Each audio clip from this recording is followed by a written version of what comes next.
The umbrella was broken in 3 places, its metal skeleton exposed like an injured bird. But it was all that stood between Michael Winters and the unforgiving November downpour.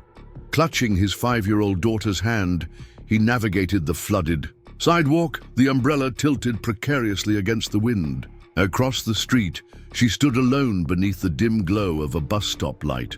Tailored coat soaked through, expensive leather briefcase abandoned at her feet, eyes fixed on a photograph that rain threatened to erase. Neither knew the other existed. Neither understood how a single street crossing would change everything. Before we jump back in, tell us where you're tuning in from, and if this story touches you, make sure you're subscribed, because tomorrow I've saved something extra special for you. The rain began at dusk, gentle at first, deceiving in its softness. By nightfall, it had transformed into sheets of water that pummeled the small coastal town of Port Haven. The kind of rain that seemed determined to wash away not just the day's grime, but memories themselves. Streets emptied as people sought shelter, all except for those with nowhere else to go, or those whose desperation outweighed their discomfort. Michael Winters counted himself among the latter. He hadn't planned to be out in this weather, especially not with Emma. His daughter's raincoat was 2 sizes too small, the plastic sleeves stopping inches above her wrists, her rain boots leaking at the seams. But when Mrs. Garvey had called from the hospital about her husband's sudden heart attack, Michael couldn't refuse to cover her evening shift at the diner. Not when he was already behind on rent, and certainly not when she'd been the only one willing to hire him after everything fell apart last year. "Daddy, my socks are swimming," Emma whispered, her small face pinched with cold beneath her dripping hood. At 5 years old, she rarely complained, a trait that worried Michael more than it relieved him. Children should complain, should demand comfort and security. Emma had learned too early to expect too little. "Just a few more blocks, sunshine. Then hot chocolate with the little marshmallows, the ones you like." He squeezed her hand, felt her tiny fingers return the pressure. The weight of his promise settled alongside all his others, small commitments that required miracles to fulfill. The bus stop appeared through the rain like a mirage, its meager shelter better than nothing. Michael veered toward it, intending to adjust Emma's coat and maybe check the bus schedule.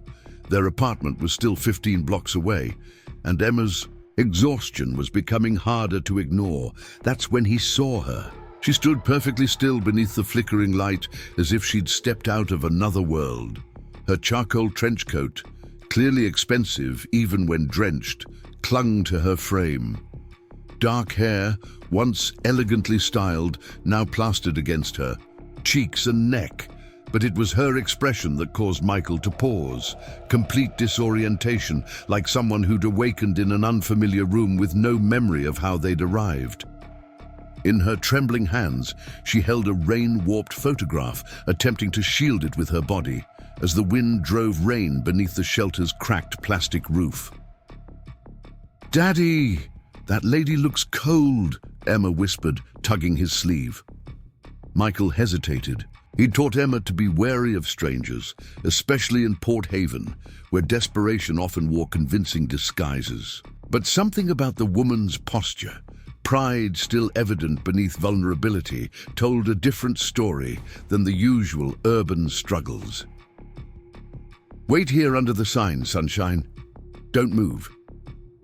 He positioned Emma in the driest corner of the shelter, then approached the woman, keeping a respectful distance. "Excuse me, ma'am, are you waiting for the 48 bus? Because it stopped running at 6 on Sundays." The woman startled, quickly tucking the photograph into her coat pocket. Up close, Michael noticed details that emphasized her displacement. Designer, shoes caked with mud, a platinum watch glinting beneath her sleeve, eyes red-rimmed but clear, intelligent. Her voice cracked, as if unused. She cleared her throat and tried again. "No, I'm not waiting for anything, just thinking." Her accent was subtle but unmistakable, the polished enunciation of someone educated at institutions Michael could only glimpse through service entrances. In a storm? The question slipped out before Michael could filter it.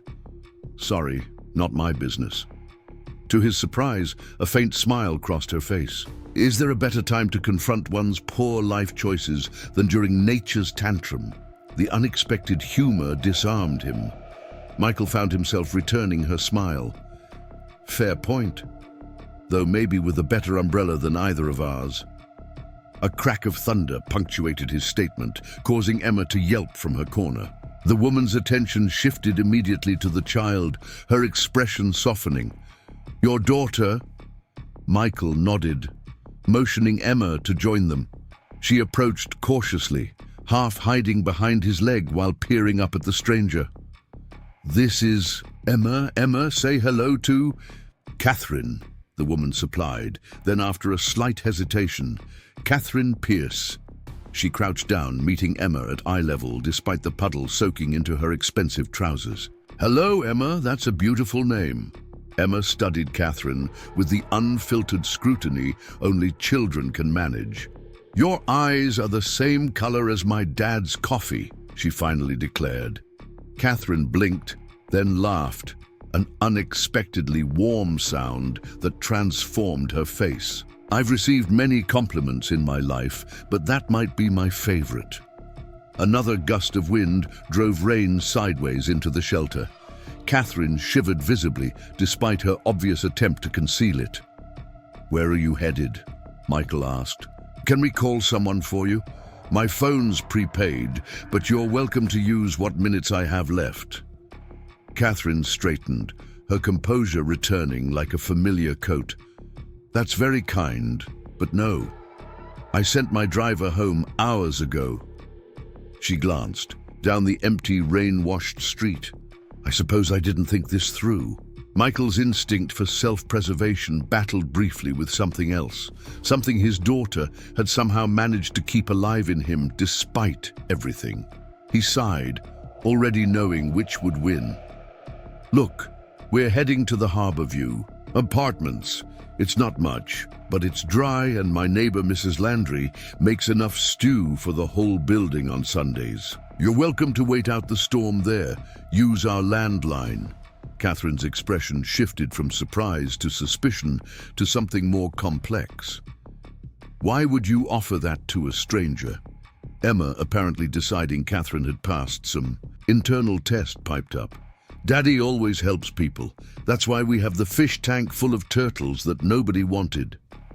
Michael felt heat rise to his face. They're rescue turtles from the pet store closing. I just couldn't leave them behind, Catherine finished, her eyes suddenly intense on his face. No, I imagine you couldn't. The rain intensified, drowning further conversation. Emma sneezed, a small sound that nonetheless caused both adults to look at her with concern. We should get moving, Michael said, adjusting his broken umbrella. The offer stands, Miss Pierce, no strings. Preparing and narrating this story took us a lot of time, so if you are enjoying it, subscribe to our channel. It means a lot to us. Now back to the story.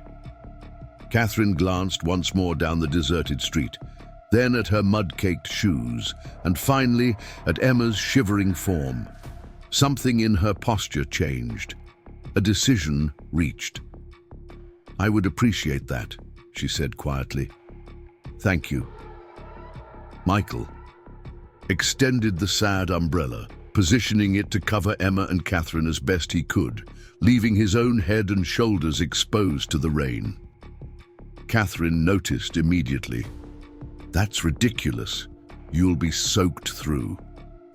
Already am, he responded, with a shrug. Waterproof jackets are waterproof until they're not, then they're just heavy. Catherine reached into her briefcase and extracted a compact umbrella, sleek, black, clearly expensive. At least let's be sensible about this. Together, they created a makeshift canopy, his broken umbrella and her pristine one forming. An unlikely alliance against the weather. Emma walked between them, one small hand in her father's calloused grip, the other hesitantly reaching for Catherine's manicured fingers. They made an odd procession down Port Haven's empty streets. The struggling single father in his worn diner uniform, the impeccably dressed woman who seemed to have materialized from another socio-economic dimension, and the little girl who had somehow bridged the gap between their worlds with a simple observation about eye color. None of them spoke as they navigated puddles and wind-scattered debris. The silence wasn't uncomfortable, but rather filled with the strange awareness that sometimes the most unlikely shelter appears precisely when the storm intensifies. Harborview Apartments had never lived up to its name. The harbor was technically visible, but only from the roof, and only on exceptionally clear days, which Port Haven saw perhaps 5 times a year. The 6-story building slouched on the edge of the industrial district, its brick facade darkened by decades of neglect and ocean salt. Catherine paused as they approached, unable to hide her surprise. Michael felt the familiar twist of shame, quickly followed by defensiveness. "It's temporary," he said, though they both knew immediately it wasn't true. The weathered toys in the small courtyard, the carefully tended window box of herbs outside a first-floor window, these spoke of permanence, of making peace with limited circumstances. "It has character," Catherine offered with such genuine diplomacy that Michael found himself appreciating the effort. The building's entry required a key for a lock that had broken years ago. Inside, the lobby's fluorescent lights buzzed and flickered, illuminating linoleum that might have been beige originally but had evolved into a mottled terrain of stains and worn paths. "We're on the 4th floor," Michael explained as they approached the elevator. "It's temperamental. We usually take the stairs." "The elevator gets stuck at least twice a week," Emma added with the matter-of-fact tone children use for describing their normal. "Mr. Greenberg on the 5th floor got trapped for 3 hours last month. He had to pee in his coffee thermos." "Emma!" Michael's embarrassment was met with a giggle from his daughter and, surprisingly, a suppressed smile from Catherine. "The stairs are fine," Catherine said, "though perhaps we could stop at the 2nd floor to wring out our socks." It was a small joke, an acknowledgement of their shared discomfort that somehow eased the awkwardness of their situation. Michael felt his shoulders relax slightly as he led the way to the stairwell, its walls decorated with community announcements and children's artwork preserved under yellowing tape. By the time they reached the 4th floor, Emma was riding piggyback on Michael, her small arms wrapped around his neck, cheek pressed against his wet hair. Catherine walked beside them, her briefcase now carried in both arms, water dripping steadily onto each step. Apartment 417 was distinguished from its neighbors by a hand-painted ceramic plaque beside the door. "The Winters, Emma and Dad." And Mom had been carefully painted over, though the outline remained visible beneath the new coat. "Emma made it in kindergarten last year," Michael explained as he fumbled with his keys. "She's the artist in the family." Catherine nodded, but her attention seemed caught by the painted-over portion. She didn't ask, and Michael felt a surge of gratitude for the restraint. The apartment was small, a combined living room and kitchen, 2 doors visible that presumably led to bedrooms, and a narrow hallway that suggested a bathroom. What it lacked in space, however, it made up for in evidence of care. Mismatched furniture arranged to maximize the limited square footage, bookshelves made from crates and planks, walls covered with Emma's artwork and photographs, Michael and Emma at the beach, at a school event beside a Christmas tree, and as promised, a large aquarium hummed in the corner, housing several small turtles on rocks of varying heights. "Welcome to our palace," Michael said with a self-deprecating smile. "Let me grab some towels." He disappeared down the hallway, leaving Catherine standing in the entry, briefcase clutched against her chest like armor. Emma immediately went to the turtle tank, checking on its inhabitants with the serious responsibility of a zookeeper. "This is Herbert," she informed Catherine, pointing to the largest turtle. "He's the grandpa, and that's Pickle, Peanut, and Baby. Daddy rescued them when the pet store closed because nobody wanted the ones with shell problems." Catherine moved closer to the tank, setting down her briefcase. Indeed, each turtle had some imperfection: a cracked shell, an underdeveloped limb, an unusual pattern. "They're very lucky," she said softly. "Daddy says we're the lucky ones." Emma pressed her nose against the glass. "He says they remind us that broken things still work perfect." Something flickered across Catherine's face. A recognition, perhaps, or a wound touched unexpectedly. Before she could respond, Michael returned with an armful of towels. "Sorry, they're a bit thin, but they do the job." He handed the newest-looking one to Catherine. "The bathroom's down the hall if you want to freshen up. Emma, let's get you into dry clothes." "Can I show Catherine my room first?" Emma asked, already tugging at the woman's coat. Michael hesitated, studying Catherine. "If Ms. Pierce doesn't mind." "Catherine, please," she corrected gently, "and I would be honored to see your room, Emma." Emma beamed, grabbing Catherine's hand and pulling her toward one of the doors. Michael watched them go, a complex emotion crossing his face, protective concern mixed with something softer, perhaps the simple relief of seeing his daughter acting like a typical 5-year-old despite everything. Emma's room was small, but vibrant with color. A twin bed with a purple comforter occupied one wall, surrounded by paper stars hanging from the ceiling on different lengths of string. A small desk bore the evidence of recent art projects: crayons, safety scissors, glue sticks, and paper scraps. The bookshelves overflowed with children's books, many clearly second-hand but carefully arranged. "This is where I sleep and draw and sometimes have tea parties," Emma explained seriously. "And this," she pulled Catherine to a window where a small plant grew in a painted soup can, "is Gloria. She's a bean plant. We're doing an experiment for school." Catherine crouched down, examining the sprout with appropriate reverence. "She's growing very well. You must take excellent care of her." Emma nodded solemnly. "She needs water and sunlight and someone to talk to. Plants get lonely too." From the doorway, Michael cleared his throat. "Sunshine, you need to get out of those wet clothes before you catch cold. Can you find your purple jammies while I make hot chocolate?" Once Emma was busy searching her dresser drawers, Michael led Catherine back to the living room. The awkwardness returned now that Emma's buffer of childish enthusiasm was absent. "I should call my driver," Catherine said, reaching for her phone, only to find it dead. "Or perhaps use your landline if the offer still stands." "Of course." Michael gestured toward the ancient corded phone mounted on the kitchen wall. "Help yourself. I'll get Emma settled." He disappeared into his daughter's room, gently closing the door to give Catherine privacy. Left alone, she surveyed the small apartment more thoroughly. Despite its size and obvious economic constraints, it radiated a warmth that made her own penthouse apartment seem sterile by comparison. She moved to the kitchen counter where several photographs were displayed in frames of varying quality. Most featured Emma at different ages. A few included Michael at the beach at what appeared to be a school function beside a scraggly Christmas tree.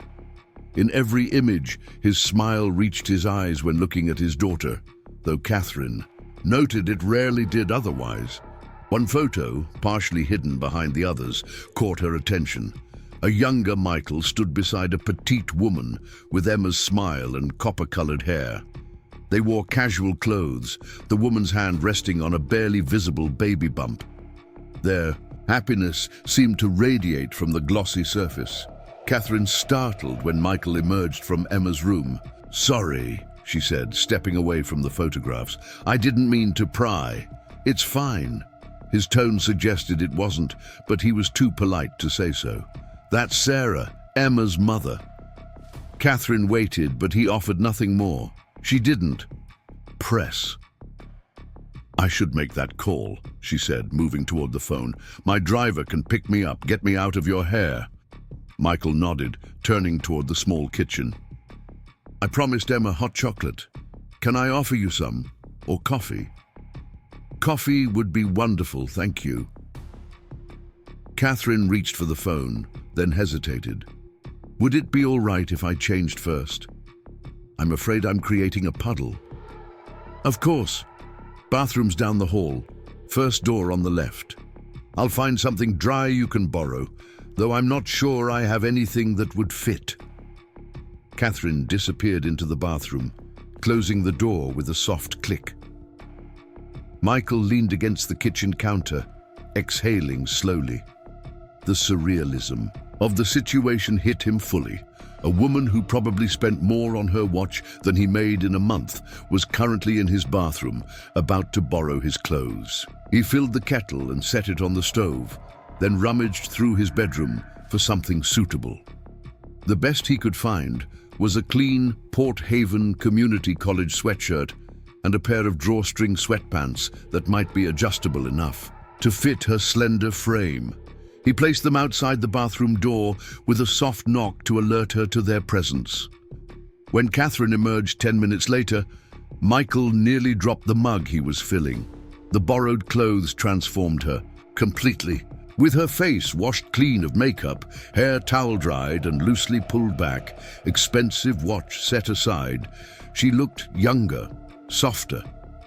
The oversized sweatshirt made her seem smaller somehow, more human.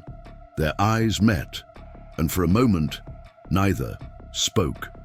Something shifted in the atmosphere, a recognition perhaps that beneath the trappings of their different worlds, they were simply two people caught in the same storm. The moment broke when Emma bounded out of her room in purple pajamas decorated with stars, her wet hair wrapped in a towel turban style. "Catherine, you look like a regular person now," she exclaimed with a child's unfiltered honesty. Michael winced. "Emma, that's not..." But Catherine laughed, a genuine sound that seemed to surprise even her. "That might be the nicest thing anyone said to me in years." She accepted the coffee Michael offered, cradling the chipped mug between her palms as if it contained something precious. Emma climbed onto a stool at the kitchen counter, eyes wide with anticipation as Michael sprinkled mini marshmallows onto her hot chocolate. 3, 4, 5, Emma counted as each marshmallow dropped. 6 is the perfect number. "Is it?"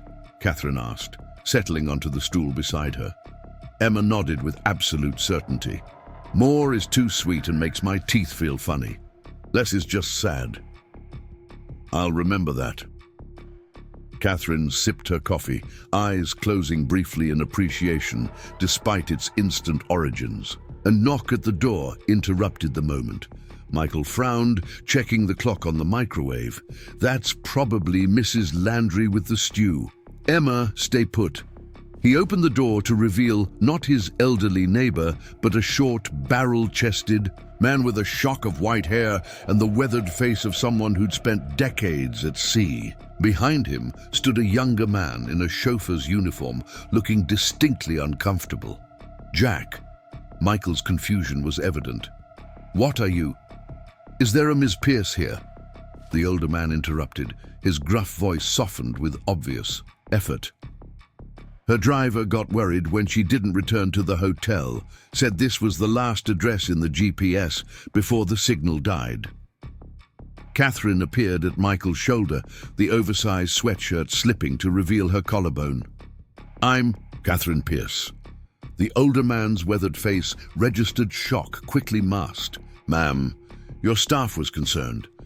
We can take you back to your hotel now." Something flickered across Catherine's face. Reluctance, perhaps, or disappointment. She glanced at Michael, then at Emma, who watched the scene with undisguised curiosity.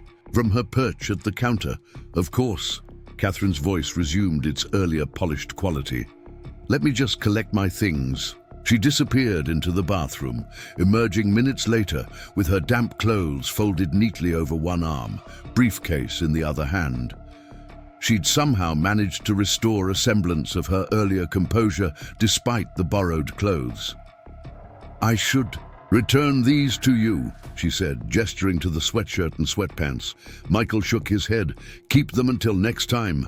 I mean," he stumbled over the presumption, "until you have a chance to return them. No rush." Emma slid off her stool and approached, looking up at Catherine with a child's directness. "Are you leaving now? You didn't finish your coffee, and you didn't meet all the turtles properly." Catherine crouched down, meeting Emma's gaze with surprising gentleness. "I have to go, but I'm very grateful for your hospitality. Perhaps another time I could meet all the turtles." Emma considered this seriously, then nodded. From around her neck, she pulled a small pendant on a cord, a crudely formed clay turtle painted green and blue. "You should take Herbert Jr. He's for emergencies and special friends." "Emma, I'm sure Ms. Pierce doesn't," Michael began. "I would be honored," Catherine interrupted, bowing her head so Emma could slip the cord around her neck. "I'll keep him safe." She stood, the childish pendant incongruous against her elegant bearing. To Michael's surprise, she removed a business card from her briefcase and offered it to him. "For the dry clothes and hot chocolate," she explained, "and the umbrella shelter." Michael accepted the card, noting the embossed logo of Pierce Global Enterprises, a name even he recognized from news headlines about tech innovations and philanthropic initiatives. "It was just an umbrella," he said quietly. "A broken one, at that." Catherine's eyes met his, and for a moment, the carefully reconstructed facade slipped. Sometimes the most meaningful shelter comes from unexpected places. Before he could respond, she turned and followed the white-haired man and chauffeur down the hallway. At the last moment, she glanced back, raising her hand in a small wave to Emma, who returned it enthusiastically. The door closed behind them, leaving Michael and Emma in sudden silence, broken only by the patter of rain against the windows and the soft bubbling of the turtle tank filter. "Daddy," Emma said after a moment, returning to her hot chocolate, "I think Catherine was sad." Michael stared at the business card in his hand, tracing the embossed letters with his thumb. "What makes you say that, sunshine?" "She looks at pictures the same way you do, like they might disappear if she doesn't remember hard enough." Michael tucked the card into his pocket, oddly unsettled by his daughter's perception. "She's probably just tired. Important people are always busy." "Will we see her again?" Emma asked, marshmallow clinging to her upper lip. Michael glanced at the door, then at the rain streaming down the window, obscuring the city lights beyond. "I don't know, sunshine. Different worlds, you know." "But Daddy," Emma said with a child's perfect logic, "we were in the same rain." Michael had no answer for that. Instead, he wiped the marshmallow from his daughter's lip and gathered her close, breathing in the clean scent of her hair. Outside, the storm continued unabated, washing Port Haven's streets clean of the day's memories, while inside, he wondered why he felt as though something significant had just begun. What neither Michael nor Emma could see was Catherine Pierce, in the back of her luxury car, fingers wrapped around the clay turtle pendant, eyes fixed on the rain-blurred photograph she'd pulled from her coat pocket. The image showed a much younger Jack, the white-haired man now driving the car, standing beside a woman with Catherine's eyes and a small bundle in her arms. Written on the back in fading ink, "Port Haven Memorial Hospital, baby girl 7 for Libby's. Buddhism, adopted by the Pierces of New York. May she find her way home someday." Catherine pressed the photograph to her chest next to the child's pendant and watched the lights of Harborview Apartments recede in the rain-streaked window. She had found him at last. After years of searching, millions of dollars spent, private, investigators hired and fired, she'd found her birth father, all because of a broken umbrella and an unexpected act of kindness on a rainy night. The question now was what to do next. The next morning dawned clear and bright, as if the previous night's storm had never happened. The only evidence remained, in puddles that reflected the blue sky and the occasional fallen branch on Port Haven's sidewalks. Catherine Pierce stood at the window of her hotel suite, coffee untouched on the table beside her. She'd barely slept, her mind racing with implications and possibilities. Jack Harmon, the man who had driven her back to the hotel, sat in an armchair across the room, his weathered hands clasped between his knees. At 72, he carried his years with the straight-backed dignity of someone who had spent decades facing the ocean's challenges. His white hair was neatly combed, but his eyes reflected turbulence. "You should have told me," Catherine said finally, turning from the window. "All those years I worked with your charter company, all those summers I spent on your boats. You knew who I was." Jack's gaze remained fixed on his hands. "I wasn't certain, not at first." His voice carried the gravelly texture of someone who had shouted over too many storms. "And later, when I suspected, what right did I have to upend your life? What right?" Catherine's composed facade cracked slightly. "You're my father. Biologically, yes." Jack looked up, his blue eyes, so similar to Catherine's, clouded with regret. "But you had parents, real ones, successful, educated people who gave you opportunities I never could have." Catherine crossed the room, perching on the edge of the coffee table directly in front of Jack. The movement was uncharacteristically unguarded for a woman who typically calculated every gesture. "I found the hospital record 7 years ago. I know my mother," she faltered, correcting herself. "Marie, your wife, died giving birth to me. I know you were 22, working 3 jobs, drowning in medical debt. I know you made an impossible choice." Jack's eyes glistened with unshed tears. "Your investigators were thorough. I own an intelligence technology company. Finding people is what we do." Catherine's tone softened. "What I couldn't find was why you stayed in Port Haven, why you watched me from a distance all these years." Jack rubbed a hand across his face, a gesture that seemed to age him further. "I promised Marie I'd make sure you were all right, that I'd be here if you ever came looking. For 35 years. Some promises don't have expiration dates, Katie." The nickname slipped out, causing them both to freeze momentarily. Catherine recovered first. "Did you call me that? When I was a baby?" Jack nodded, a ghost of a smile touching his lips. "Just for those 3 days before the Pierces came. Marie liked the name Catherine, said it was strong enough to carry you through anything, but I called you Katie." Something shifted in Catherine's expression, a softening around her eyes, a vulnerability rarely glimpsed by anyone in her professional circle. She reached into her pocket and extracted the small clay turtle pendant Emma had given her the night before. "A little girl gave me this yesterday. She said it was for emergencies and special friends." Catherine's fingers closed around it. "I've spent my entire adult life acquiring things that I thought would fill the emptiness. Things that cost thousands, millions sometimes. And then this child hands me a piece of painted clay and suddenly..." She broke off, unable to continue. Jack waited, allowing her the space to gather herself. "I found you because of them," Catherine finally continued. "Michael and Emma Winters. If I hadn't followed them home, if I hadn't accepted their kindness, I might never have known who you really were." Jack's eyebrows drew together. "Michael Winters? The fellow from last night?" He leaned forward. "Catherine, what exactly are you planning?" She stood, resuming her pacing by the window. "Do you know him well?" "Everyone knows everyone in the Harbor District. Michael's had a rough go these past 2 years, since Sarah passed. Good man, works harder than most." Catherine turned, her business acumen visibly reasserting itself. "Tell me everything you know about him." Jack studied her, wariness evident in his expression. Why?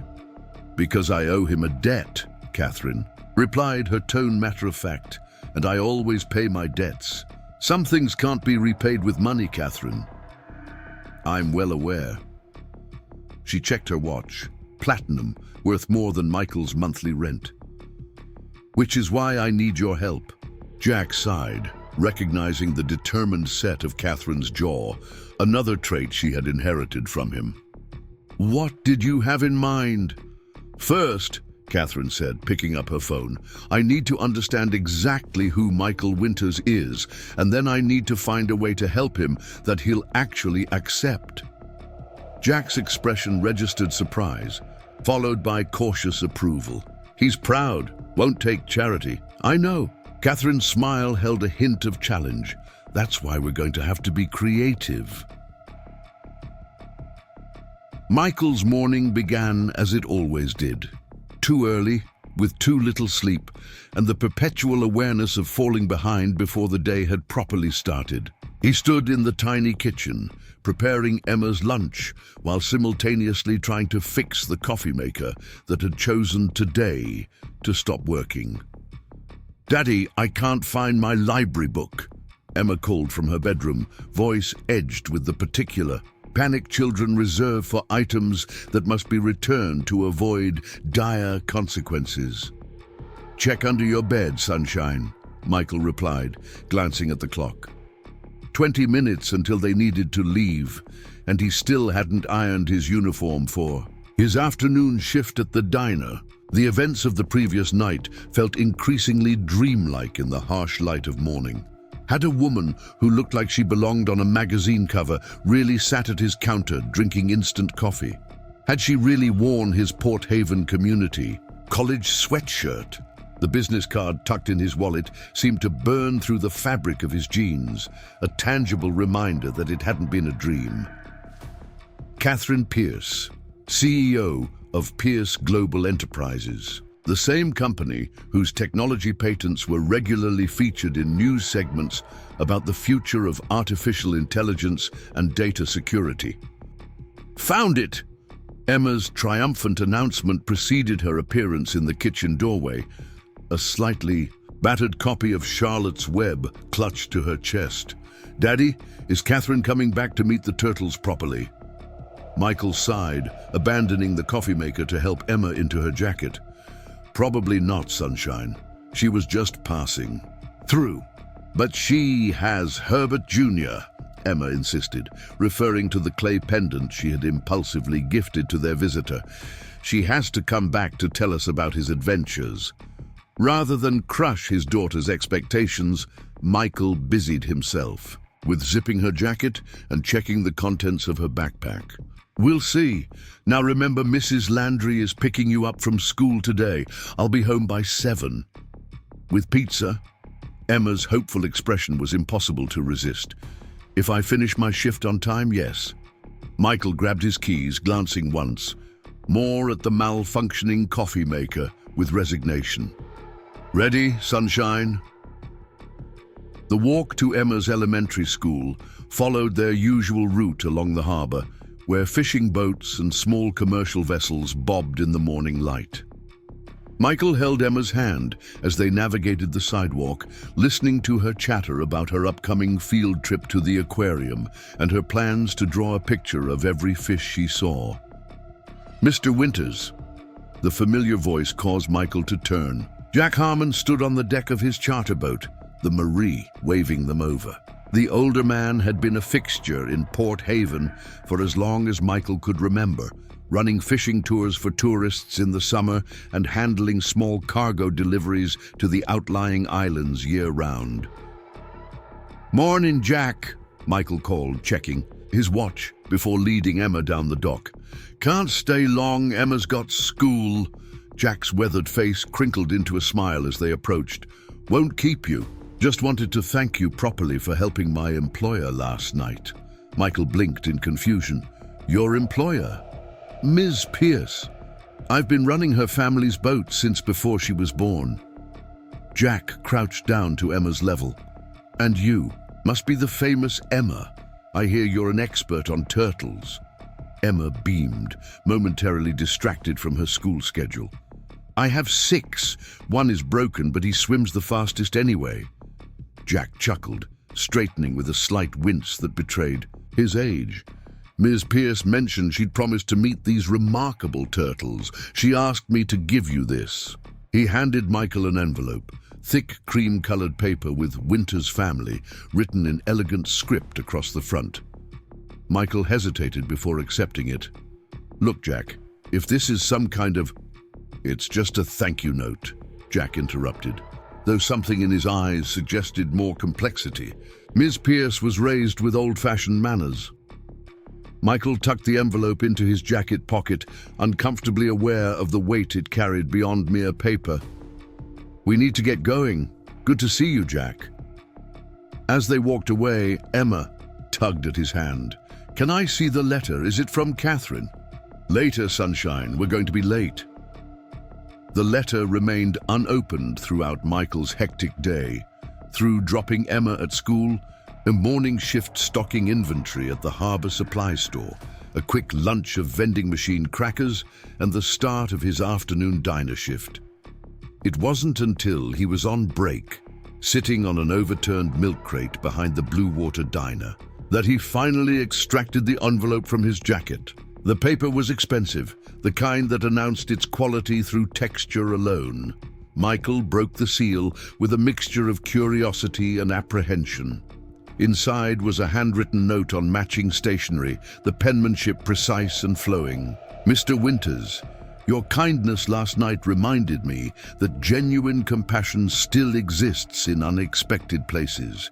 Please allow me to express my gratitude by inviting you and Emma to join me this Saturday aboard the Northern Light for an afternoon cruise. Jack informs me that the harbor seals are particularly active this time of year, and I believe Emma might enjoy seeing them. This is not charity, simply a way to thank you properly for sharing your umbrella when I needed it most. Catherine Pierce, P.S. Emma's turtle pendant is proving to be excellent company during my meetings. A business card was paper-clipped to the note, different from the one Catherine had handed him the night before. This one bore Jack Harmon's name and the information for his charter company, with a handwritten note. 2 p.m. Saturday, already arranged with Jack, no cost to you. Michael rubbed his thumb across the embossed lettering, conflicted. On one hand, Emma would be thrilled by the opportunity to see the seals up close, something he could never afford on his own. On the other hand, accepting felt dangerously close to charity, regardless of Catherine's diplomatic phrasing. His break ending, Michael tucked the note back into his pocket and returned to the diner floor, where the afternoon crowd was beginning to gather. As he refilled coffee cups and took orders, his mind kept returning to the invitation and the woman who had extended it. By the time he collected Emma from Mrs. Landry's apartment that evening, he had almost convinced himself to politely decline. But when Emma bounced into his arms, her first question shattered his resolve. Did Catherine send a letter about Herbert Jr.'s adventures? Michael sighed, producing the note. Sort of. She's invited us to go on a boat ride on Saturday to see the seals. Emma's eyes widened to perfect circles, her mouth forming a silent O before erupting into excited chatter. A real boat? With Catherine? Can Herbert Jr. come home? Can I bring my camera? Will there be dolphins too? They faced. With such unbridled enthusiasm, Michael knew he couldn't refuse. Yes to the boat. Maybe to the camera, probably not to dolphins in the harbor. And Herbert Jr. belongs to Catherine now, remember? Emma's smile dimmed only slightly at the last point, before brightening again. But we'll see her. I told you she'd come back. Michael ruffled her hair, trying to temper his daughter's expectations. It's just a boat ride, sunshine. Miss Pierce is a very busy, important person. But Emma, with a child's unshakable conviction, simply nodded as if Michael had confirmed what she already knew to be true. Important people need turtle friends too, Daddy. Be to stay the Northern Light was not what Michael had expected. Rather than one of the larger commercial vessels that typically offered harbor tours, it was a beautifully restored wooden sailboat, its polished hull gleaming in the Saturday afternoon sun.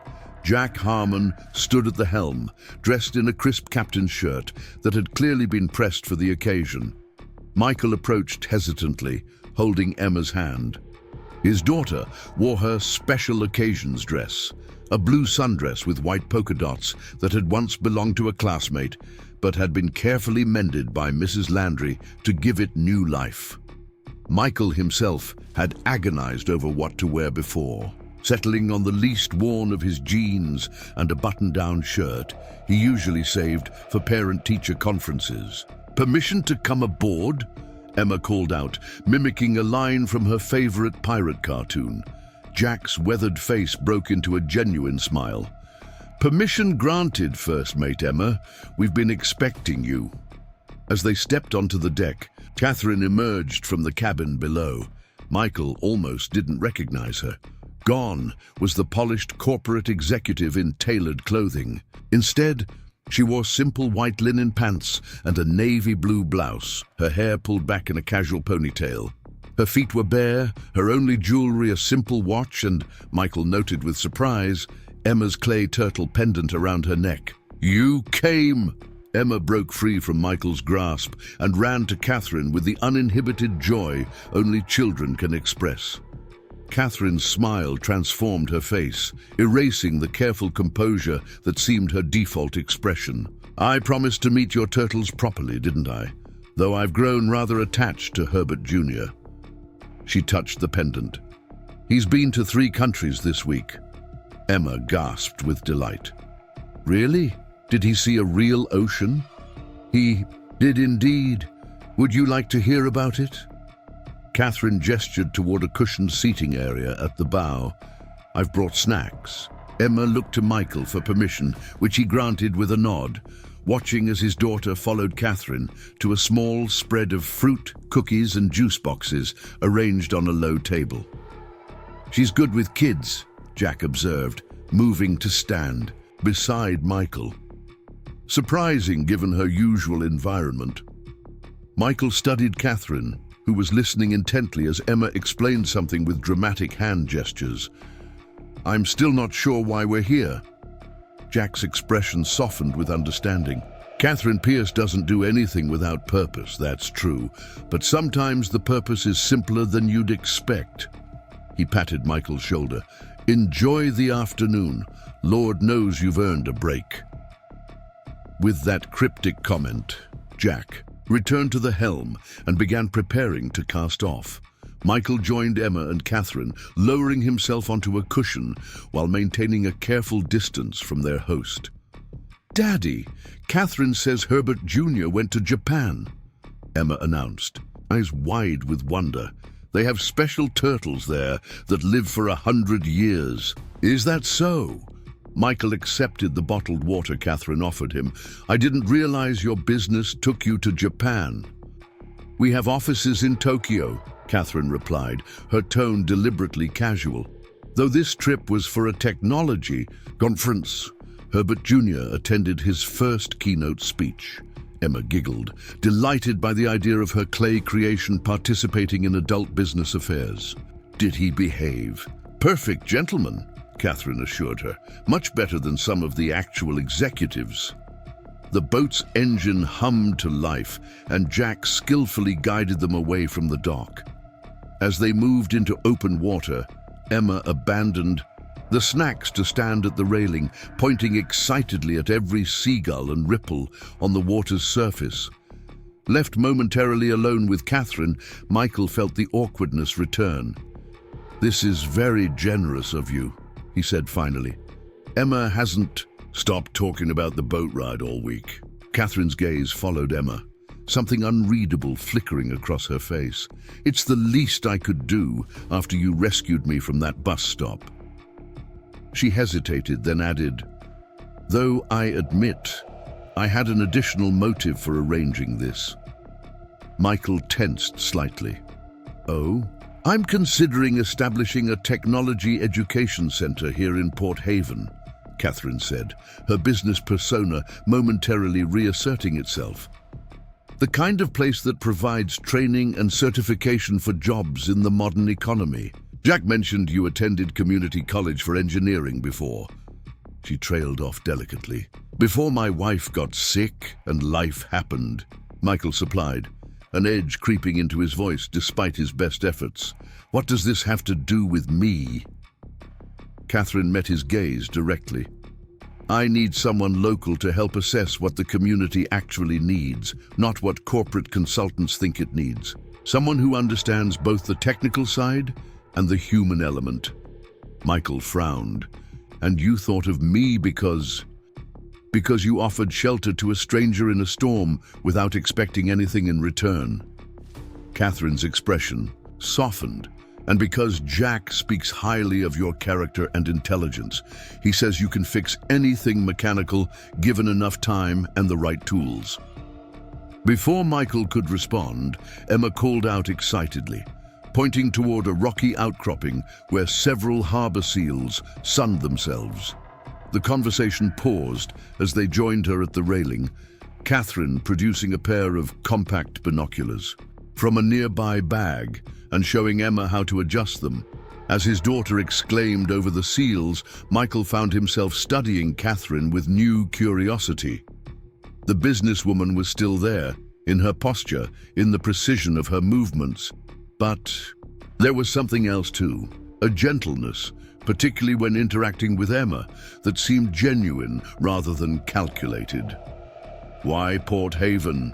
he asked when Emma had scrambled off to show Jack what she could see through the binoculars. "There are dozens of coastal towns, more conveniently located to major cities." Catherine's hands tightened slightly on the railing. "I have a connection to this place, one I've only recently begun to understand." Something in her tone made Michael think of the photograph he'd glimpsed at the bus stop, the one she'd been protecting from the rain with such care. Family. Catherine turned to face him, and for a brief moment, her carefully maintained composure slipped. Vulnerability, uncertainty, even fear flickered across her features before she regained control. "Yes," she admitted, "though it's complicated." "Family usually is," Michael offered, thinking of his own parents who had cut contact when he'd chosen to marry Sarah instead of finishing his degree. They hadn't even met Emma. Catherine seemed about to say more when Jack called out from the helm, "Dolphins at 3 o'clock." Emma's squeal of delight ended their conversation as Catherine moved to help her spot the pod of bottlenose dolphins that had appeared unexpectedly. Michael watched them together, his daughter and this enigmatic woman from another world, and felt something shift inside him. A recognition that whatever Catherine's true purpose might be, her kindness toward Emma was genuine. The afternoon unfolded with surprising ease after that. Jack guided the boat through sheltered coves where seals watched them curiously from rocky perches. Catherine produced a waterproof camera and showed Emma how to capture the perfect wildlife. Photo. They shared a picnic lunch of sandwiches far more elaborate than anything Michael could have prepared, followed by homemade cookies that Jack proudly announced were his late wife's recipe. It wasn't until they began their return journey that Michael had another opportunity to speak privately with Catherine. Emma had fallen asleep on a cushioned bench, exhausted from excitement and fresh air, while Jack focused on navigating the increasingly busy harbor waters. "Thank you for this," Michael said quietly, gesturing to his sleeping daughter. "It's been years since I've seen her this happy." Catherine's expression softened as she looked at Emma. "She's an extraordinary child, so open, so unguarded." "Sometimes too much so," Michael admitted. "I worry about her growing up in a world that doesn't always reward that kind of openness." "Perhaps the world needs more Emmas, not fewer." Catherine hesitated, then reached into her pocket and extracted a folded document. "This is information about the technology center I mentioned. The position I'd like you to consider would be part-time initially, allowing you to keep your current jobs until the project is established. Michael accepted the paper but didn't open it. Catherine, I appreciate the thought, but I'm not looking for charity. This isn't charity, she replied firmly. It's an investment in the community and in someone Jack believes has untapped potential. The salary is standard for the role, and the hours can work around Emma's school schedule. Michael studied her face, searching for signs of pity or condescension, but found only straightforward business assessment. Why are you doing this? Really? Catherine's gaze shifted to the coastline of Port Haven, now visible in the distance. Because someone once made an impossible choice for me, believing it would give me a better life. She touched the turtle, pendant at her neck, and because sometimes we need to be reminded of what really matters. Before Michael could press further, Emma stirred and sat up, rubbing her eyes. Are we home already? Did I miss the seals? You saw plenty of seals, Sunshine, Michael assured her, tucking the document into his pocket, and took about 50 photos of them. Emma yawned, stretching her arms above her head. Can Catherine come see the turtles now? I promised them she would. Michael glanced at Catherine, eyebrows raised in question. Their host checked her watch, then nodded. I have time, if your father doesn't mind. Great, Emma declared. Fully awake now, and you can stay for dinner. We're having pizza. Michael winced slightly. Emma, Miss Pierce probably has other plans. Actually, Catherine interrupted with a small smile, pizza sounds perfect. As Jack guided the boat back to dock, Michael found himself wondering exactly what he was getting into. Not just with the job offer, but with Catherine Pierce herself. The woman who wore Emma's handmade pendant with apparent pride, who seemed to be hiding secrets behind her professional composure, who looked at Port Haven with an intensity that suggested she was seeing ghosts rather than buildings. What he didn't yet realize was that his simple act of sharing a broken umbrella had set in motion a chain of events that would ultimately reshape all their lives. Catherine's search for her father, Jack's decades of silent waiting, and his own struggle to build a secure future for Emma. The seeds of these changes were already taking root as the Northern Light glided smoothly into its berth, bringing them back to shore, but launching them toward a new horizon none of them could yet fully envision. Pizza night at apartment 417 was a tradition Michael and Emma honored with near religious devotion. Once a week, they would clear the coffee table, spread out a checkered cloth that had once been a picnic blanket, and eat straight from the box, while watching nature documentaries. It was their sacred ritual, never shared with outsiders, until now. Catherine sat cross-legged on the floor beside Emma, a paper plate balanced on her knee, listening intently as the 5-year-old explained the complex social dynamics of her kindergarten class. Gone was any trace of the corporate executive. In her place sat a woman who laughed without reservation when Emma demonstrated how Billy Parsons had gotten pizza sauce up his nose during lunch. He sneezed and it went everywhere, Emma concluded solemnly. Miss Peterson had to change her shirt. A tragedy of epic proportions, Catherine agreed, her eyes crinkling with amusement. Michael, watching from his perch on the worn armchair, felt a strange amalgamation of emotions he couldn't quite name. There was something surreal about Catherine Pierce, billionaire tech mogul whose face had graced the cover of Business Weekly twice last year, sitting on his faded carpet, eating delivery pizza and wearing his old college sweatshirt, which she had insisted on borrowing again after Emma accidentally spilled juice on her blouse. The turtles had been formally introduced earlier, each with their own unique backstory narrated by Emma. Catherine had listened with genuine interest, asking questions about their dietary preferences and sleeping habits. When Herbert, the largest turtle, had swum directly to the glass where Catherine's finger rested, Emma had declared it a sign of special friendship. More pizza, Michael offered, holding out the box. Catherine shook her head. I couldn't possibly. Though I have to say, Giovanni's makes a remarkable margarita. Better than the pizza in Japan? Emma asked, wide-eyed. Much better, Catherine confirmed. Japanese pizza often has very different toppings, like seaweed or squid. Emma's face scrunched in horrified delight. Squid pizza? That's silly. On the television, a documentary about deep-sea creatures played at low volume. The narrator's soothing voice describing the hunting patterns of luminescent fish. Emma's attention had already begun to drift, her eyelids growing heavy despite her determination to remain awake for their guest. Michael checked his watch. Bath time, sunshine, then bed. Emma's protest was predictable but half-hearted. But Catherine hasn't seen my art wall yet. Tomorrow, Michael said gently. It's already past your bedtime.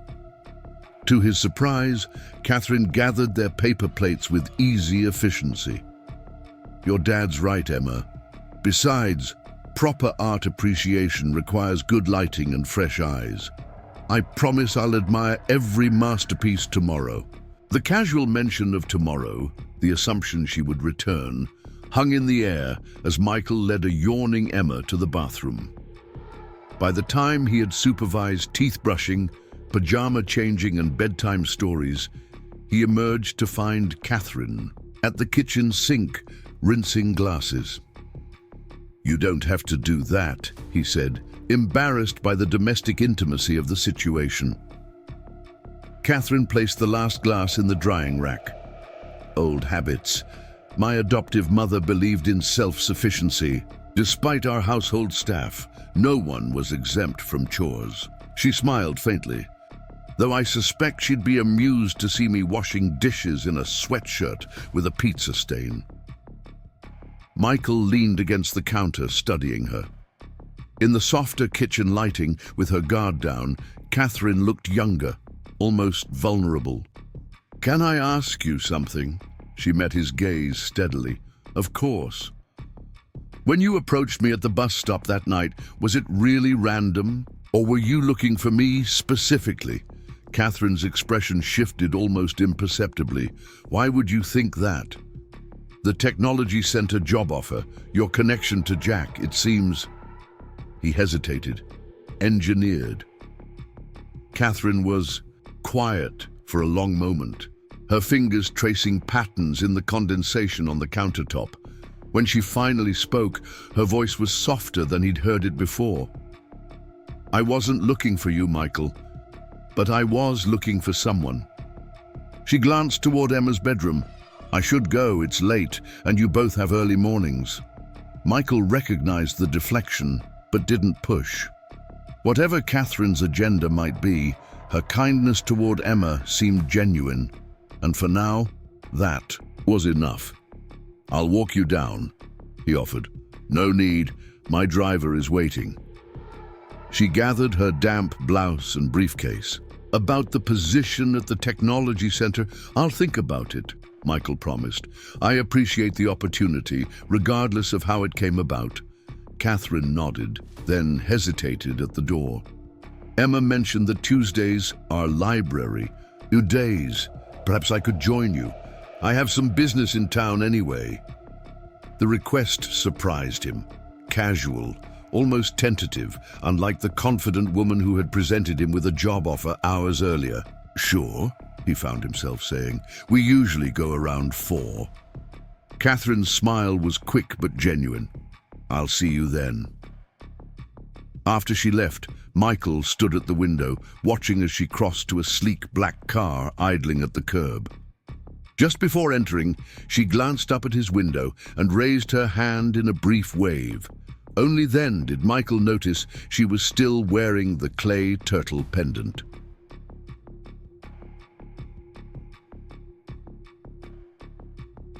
The Port Haven Public Library occupied a Victorian building that had once been the harbour master's home.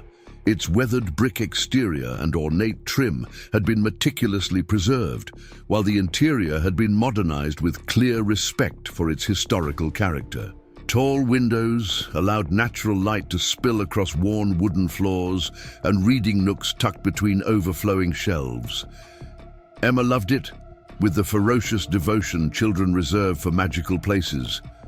Every Tuesday, she would carefully select exactly 5 books, no more, no less.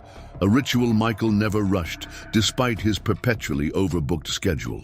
Today, however, Emma seemed distracted, repeatedly glancing toward the library entrance as they browsed the children's section. "She'll be here, sunshine," Michael assured her, recognizing the source of his daughter's uncharacteristic impatience. Catherine promised. "What if she forgot?" Emma whispered, a rare note of insecurity creeping into her voice. "Then we'll enjoy our library visit just like we always do," Michael answered, gently squeezing her shoulder. "But I don't think she forgot."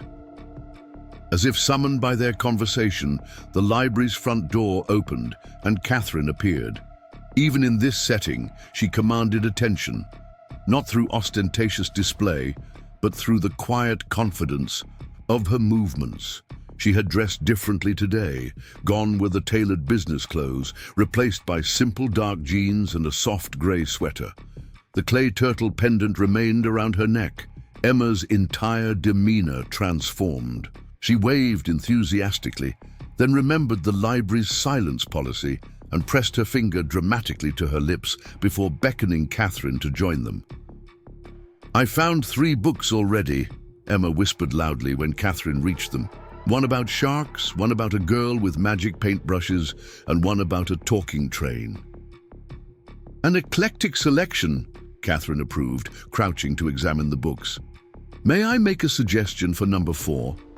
Emma nodded solemnly, accepting this unexpected addition to her ritual with surprising ease.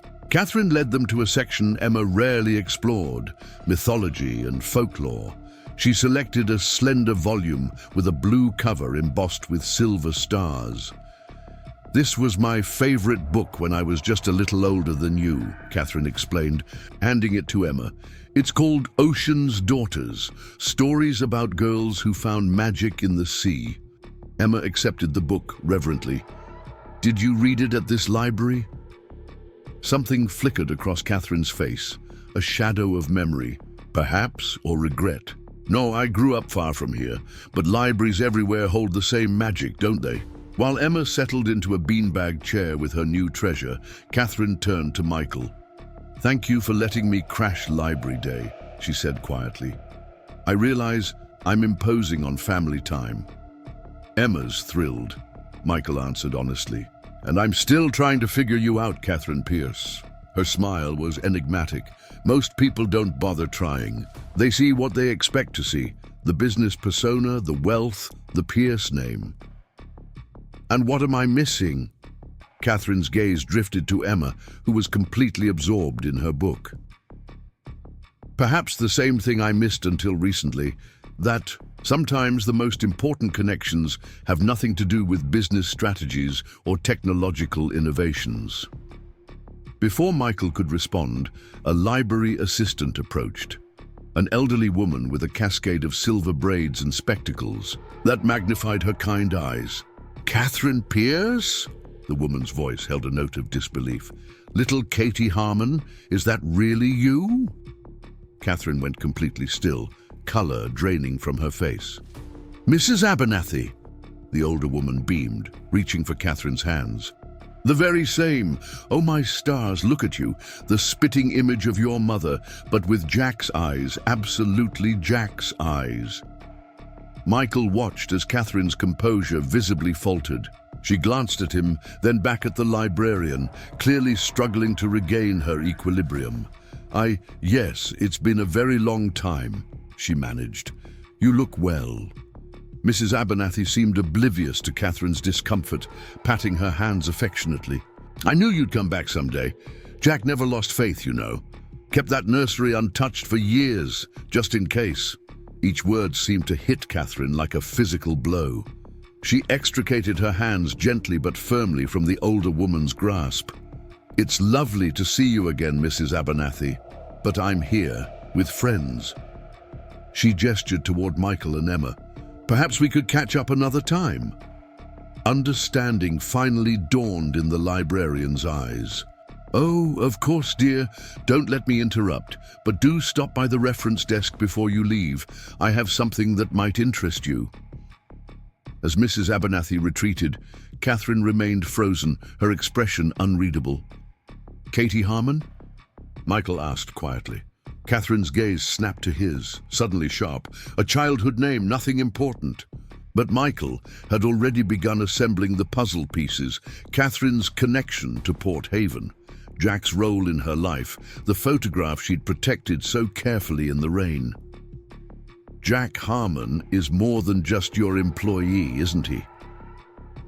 Catherine's eyes darted toward Emma, still absorbed in her book. Not here, please. Michael nodded, respecting her request, even as questions multiplied in his mind. They spent the remainder of the library visit in a strange limbo, Catherine interacting warmly with Emma while maintaining careful distance from Michael, her earlier openness replaced by a vigilant self-awareness. When Emma finally selected her fifth book, a beautifully illustrated guide to sea turtles that Catherine praised as an excellent choice, they approached the checkout desk. Mrs. Abernathy was waiting, a manila envelope in her hands. For you, dear, she said, pressing it into Catherine's reluctant grasp. From the Historical Society archives. I always kept an eye out just in case you ever came looking. Catherine accepted the envelope without opening it, murmuring thanks that sounded strained, even to Emma's ears. Is Catherine okay? Emma whispered to Michael as they exited the library, Catherine walking slightly ahead, her posture rigid. I think she's processing some big feelings, Michael answered, searching for words a 5-year-old might understand.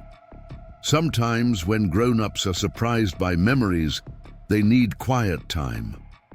Emma considered this seriously.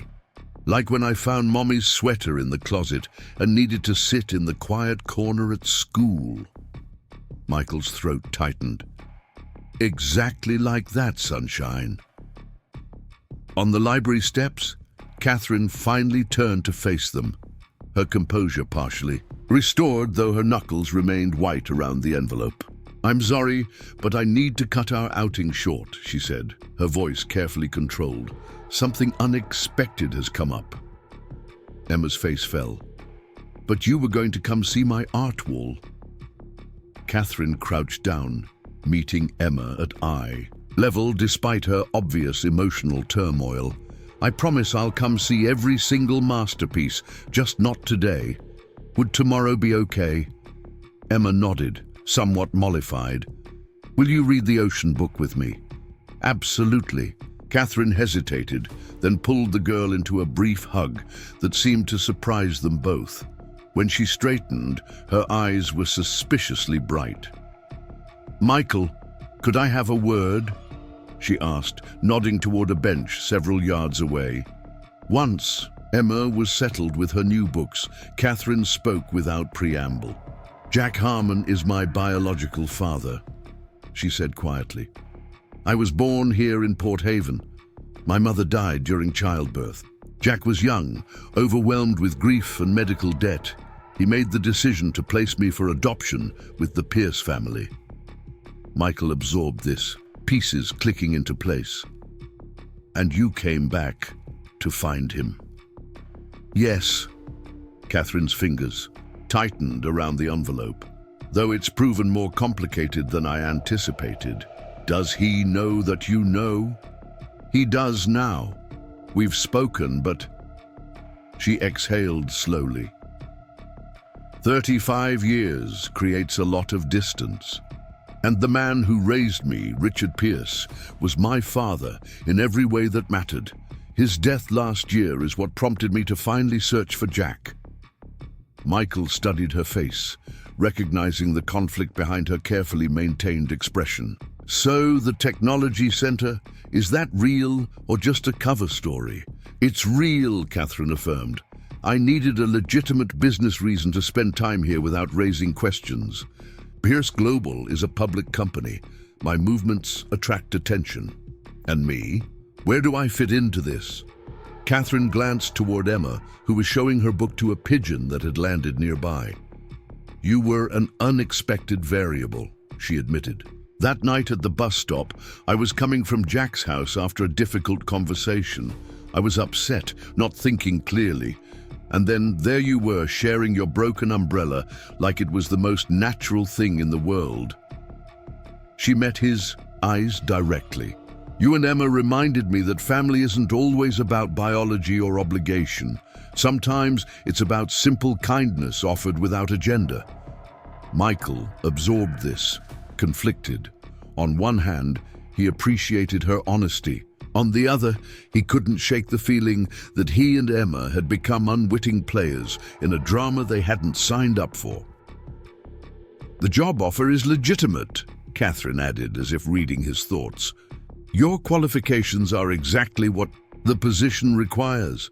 Jack had mentioned you before, your engineering background, your work ethic, but I would have approached you differently if I'd planned it. What happens now? Michael asked, finding it difficult to be angry with someone whose vulnerability was so evident beneath her poised exterior. Catherine looked toward the harbor, where fishing boats bobbed in the afternoon light.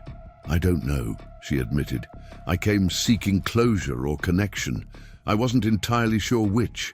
Instead, I found complications I wasn't prepared for. She held up the envelope.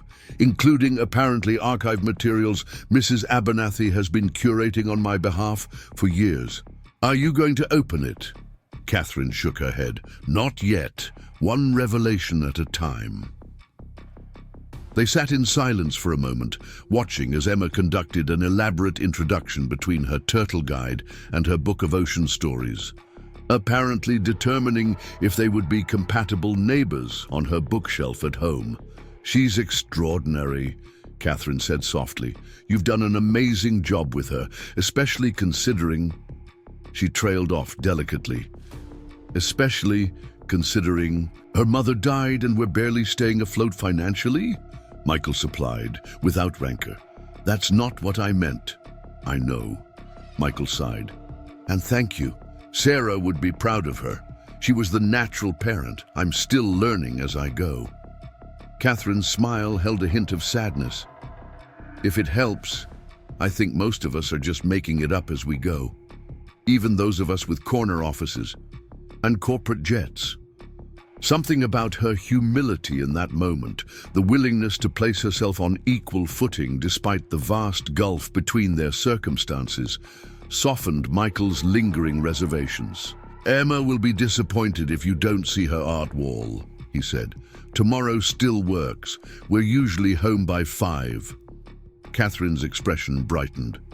I'll be there, and I'll bring dinner that doesn't come in a cardboard box. Emma will... Mutiny, pizza night is sacred. Not pizza then, Catherine amended. Something equally unhealthy but different. Children need culinary variety in their grease intake. Michael found himself laughing despite the emotional complexity of the moment. Now you sound like a parenting expert. Hardly, Catherine replied, her own smile genuine. But I've been reading up.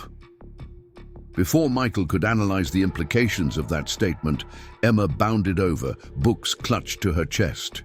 Daddy, Herbert III wants to come home with us, she announced, pointing to a stuffed turtle displayed in the library's gift shop window. Herbert III? Michael echoed. Since Catherine has Herbert Jr., Emma explained with impeccable child logic. Our tank has Herbert Sr., so the stuffed one would be Herbert III. Michael glanced at the price tag, visible through the window, and winced. Maybe for your birthday, sunshine. That's a special occasion, turtle. Emma's face fell, but she nodded with the resignation of a child accustomed to financial limitations. Okay, I can draw him instead. Catherine remained silent during this exchange, her expression carefully neutral. When Emma skipped ahead to examine the gift shop display more closely, Catherine spoke softly. If you're worried I'll buy it for her behind your back, don't be. I respect your boundaries. Michael felt a flush of embarrassment that she had read his concerns so easily. It's not that I don't want her to have nice things. You don't need to explain. Catherine interrupted gently. I grew up with every material advantage, yet the objects I treasured most were the ones I earned or that carried emotional significance. Emma's clay turtles are worth more than anything in that shop window. She touched the pendant at her neck.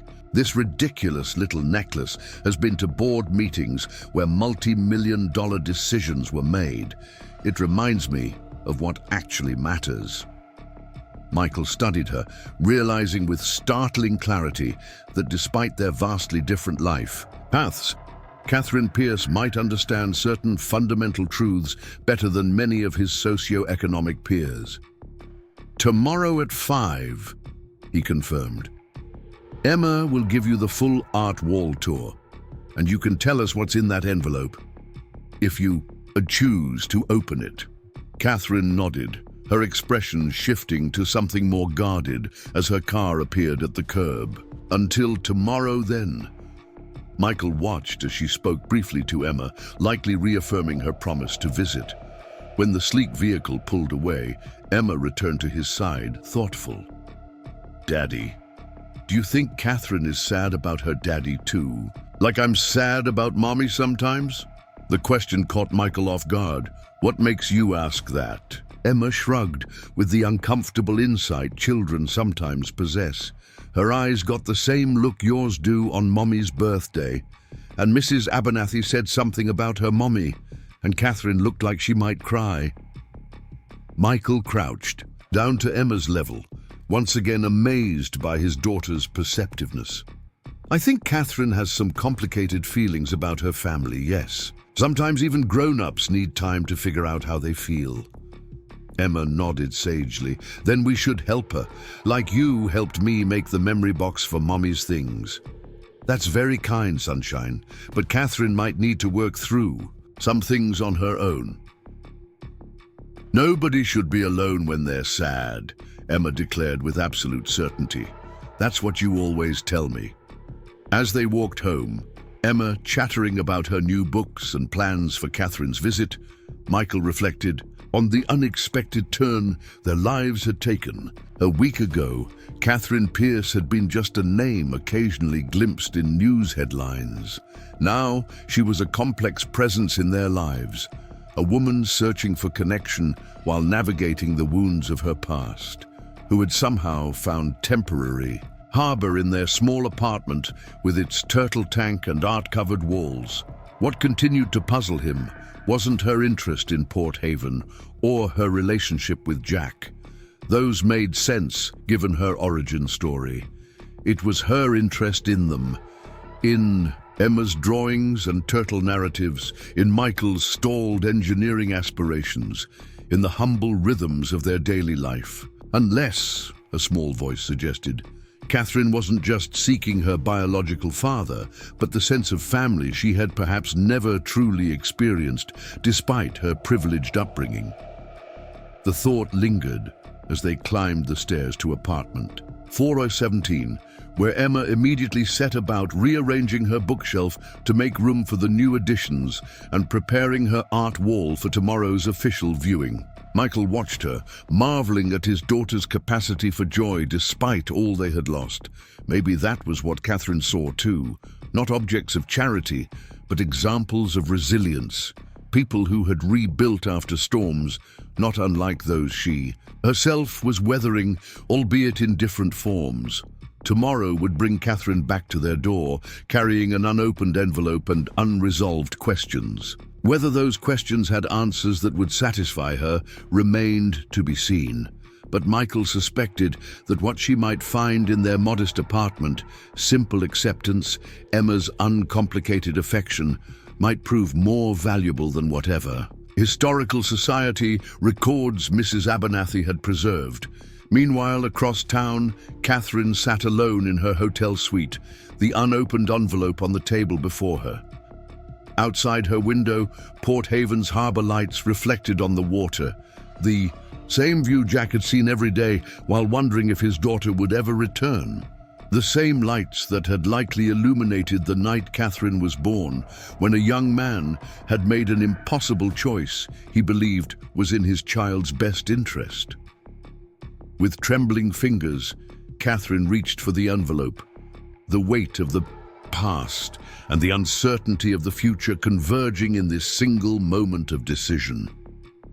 The contents of the envelope lay scattered across Catherine's hotel suite desk.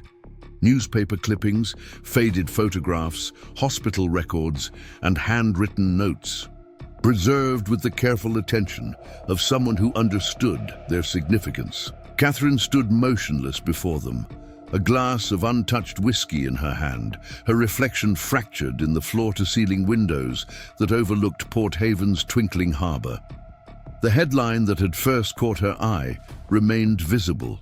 Beneath her fingertips, local fisherman loses wife in childbirth, infant daughter to be adopted by East Coast family. The accompanying photograph showed a much younger Jack Harmon, hollow-eyed and gaunt, standing outside Port Haven Memorial Hospital. The date, November 17, 1989, marked the day Catherine had both entered the world and left it behind. She lifted one of the photographs, a young woman with Catherine's smile and high cheekbones, her hand resting protectively over a pregnant belly, her eyes luminous with anticipation. Marie Harmon, according to the careful notation on the back. 22 years old, high school English teacher, amateur pianist, dead at 8:42 p.m. from complications no one had predicted. Catherine's phone vibrated on the desk, displaying Jack's name. The third call she'd ignored since opening the envelope. She wasn't ready. The narrative she'd constructed over years of investigation, of a young man who had given up his child for financial consideration, had been irrevocably altered by Mrs. Abernathy's collection. The hospital records told a different story. Jack had fought to keep his daughter, applying for emergency assistance, reaching out to distant relatives, even petitioning the court for time to establish a stable home. But grief, youth, and the crushing weight of medical debt had ultimately forced his hand. The final document, a letter Jack had written to the adoption agency, revealed a heart shattered by impossible choices. I need you to tell her someday that she wasn't given away. She was let go with more love than I knew a person could feel. Tell her that her mother played Mozart to her every night before bed, and that the last thing Marie said was her name, Catherine. Tell her I'm not abandoning her. I'm giving her the future Marie would have wanted, one with opportunities I can't provide. Tell her I'll be here if she ever comes looking. Catherine lifted the glass, downing the whiskey in a single swallow. That did nothing to dull the ache spreading beneath her ribs. For 35 years, she had been Catherine Pierce, heir to the Pierce technology empire, graduate of the finest schools, a woman defined by achievement and ambition. She had buried Richard Pierce, the only father she had known, less than a year ago, standing dry-eyed beside his grave while shareholders whispered about succession plans. Only after the lawyers had reviewed the will did Catherine discover the sealed letter Richard had left her, revealing the truth of her adoption and her biological father's identity. Richard's final gift, permission to seek answers to questions she hadn't known to ask. The investigation had been methodical, thorough, conducted with the same precision Catherine applied to corporate acquisitions. She had expected to find Jack Harmon living elsewhere by now, perhaps in a comfortable retirement, funded by the generous settlement she assumed the Pierces must have provided. Instead, she had found him in the same weathered house overlooking the harbor, running the same charter company, wearing her mother's wedding ring on a chain around his neck. A man who had kept faith with a promise for 35 years. A man who had watched her from a distance when business occasionally brought her to the coastal region, never approaching, never claiming connection. A soft knock at the suite door interrupted her thoughts. Catherine hesitated, then called, "Come in." Jack entered, still wearing his captain's jacket, his white hair windblown from the harbor breeze. He removed his cap, turning it absently in weathered hands that revealed decades of manual labor. "You weren't answering your phone," he said simply. Catherine gestured toward the documents spread across the desk. "I've been occupied." Jack's gaze fell on the photographs and newspaper clippings. His expression didn't change, but something in his posture shifted, a subtle bracing against anticipated pain. "Abigail Abernathy," he said, nodding toward the collection. "She always believed you'd come back someday, kept everything she could find." "Why didn't you tell me all of this?" Catherine asked, struggling to keep her voice even. "When I first approached you, why let me believe you had simply given me away?" Jack moved slowly to the window, looking out at the harbor view. "Would it have made a difference?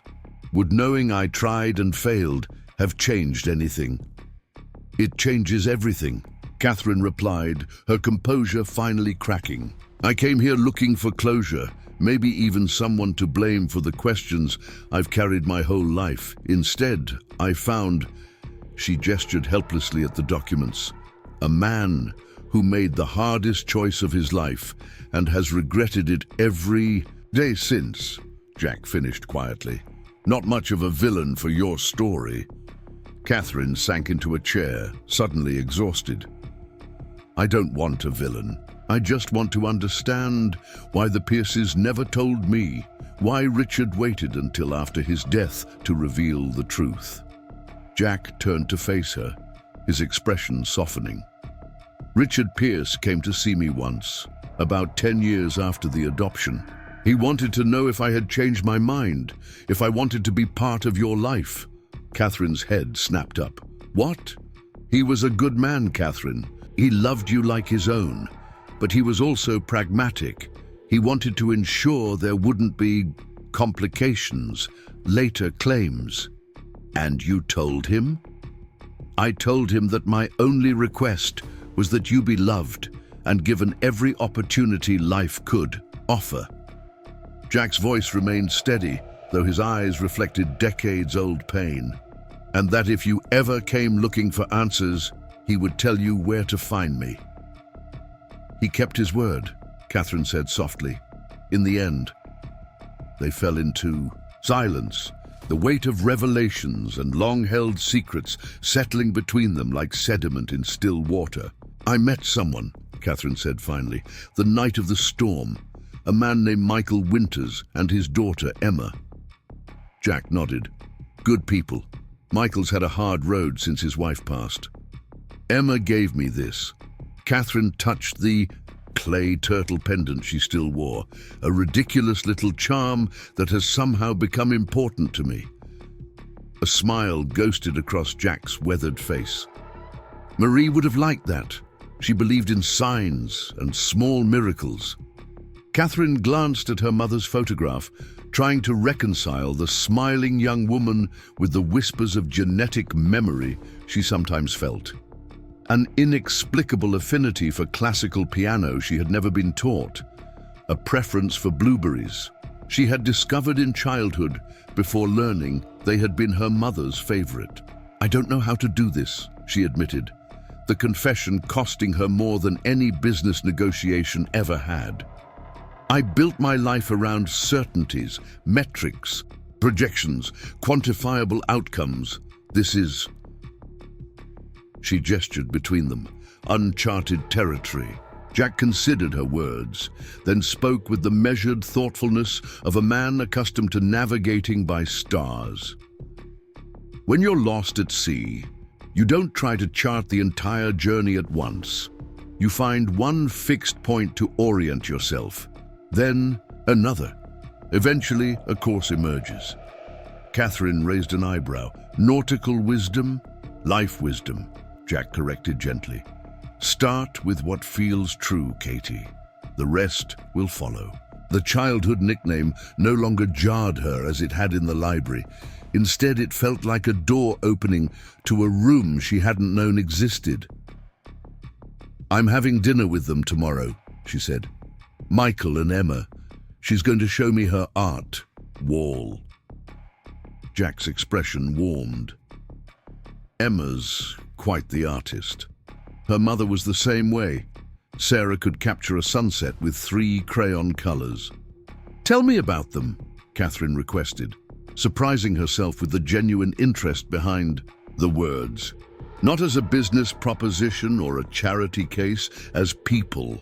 Jack settled into the chair opposite her, the tension between them easing slightly as he began to speak of Michael's determination after Sarah's death, of Emma's resilience, of their place in Port Haven's tight-knit community. As Catherine listened, she realized she wasn't merely gathering information, she was seeking connection to this place that was, by accident of birth, part of her heritage. And perhaps, though she wasn't yet ready to examine the thought too closely, connection to the small family who had welcomed her into their home with unexpected warmth. "Higher, Daddy! It needs to be where Catherine can see it without bending." Michael stood on tiptoes, attempting to attach Emma's newest masterpiece, a watercolor depicting what appeared to be 3 humans and several turtles on a boat, to the designated art wall. The living room had undergone an uncharacteristically thorough cleaning in preparation for Catherine's visit, though Michael had drawn the line at Emma's suggestion that the turtles might appreciate fancy rocks from the craft store's aquarium section.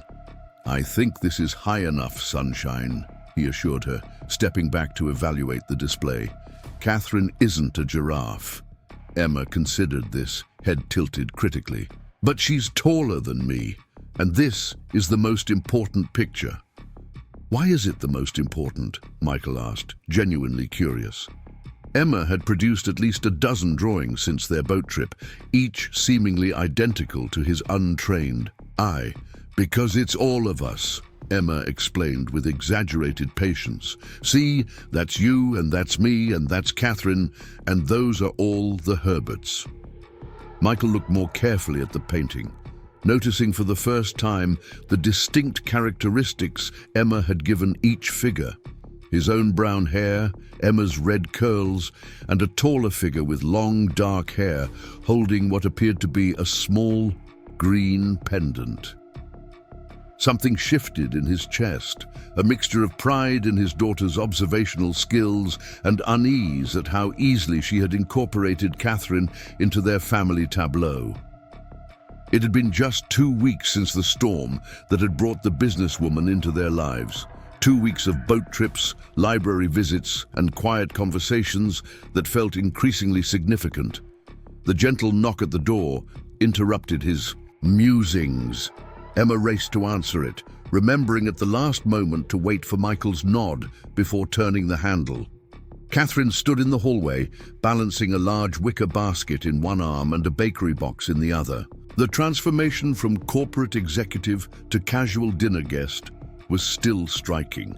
Her hair loose around her shoulders, her outfit a simple sweater and jeans that somehow looked more expensive than everything in Michael's closet combined. "Catherine!" Emma exclaimed, bouncing on her toes. "Did you bring Herbert Jr.? Did you read our ocean book? Do you want to see my art wall right now or after dinner?" "Breathe, Sunshine," Michael reminded her, taking the basket from Catherine's arms. "Let our guest at least get through the door." Catherine smiled, the genuine warmth in her expression still surprising after Michael's initial impression of cool corporate efficiency. "Herbert Jr. is right here," she assured Emma, touching the pendant, "though he's been complaining about missing his turtle family." Emma giggled, delighted by this extension of her own narrative. "They miss him, too, especially Herbert Sr. He keeps swimming to the glass whenever someone new comes in the room." "Clearly pining," Catherine agreed solemnly. She handed the bakery box to Michael. "Dessert, not to undermine pizza's sacred status, but I thought we might branch out." Michael peeked inside, finding an elaborate chocolate cake decorated with fondant sea creatures, including a turtle that bore suspicious resemblance to Herbert. "This is... wow." He met her eyes, trying to convey appreciation without making her uncomfortable about the obvious disparity in their resources. "Thank you." "You said dinner should be equally unhealthy but different," Catherine reminded him. "I brought Vietnamese. Have you tried it before?" Before Michael could answer, Emma tugged Catherine toward the art wall, eager to begin the official tour. Michael carried the food to the kitchen, listening as his daughter explained each drawing in meticulous detail, From the sad turtle who found his shellmate to Daddy fixing the leaky sink with angry eyebrows.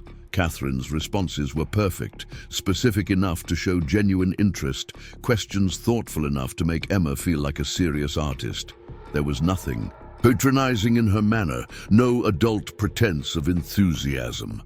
She simply engaged with Emma as a person whose perspective mattered. When they joined Michael in the kitchen, Catherine's expression was thoughtful. "She's remarkably talented," she said quietly while Emma arranged plates. "The emotional intelligence in her work, the way she captures relationships rather than just objects, that's unusual."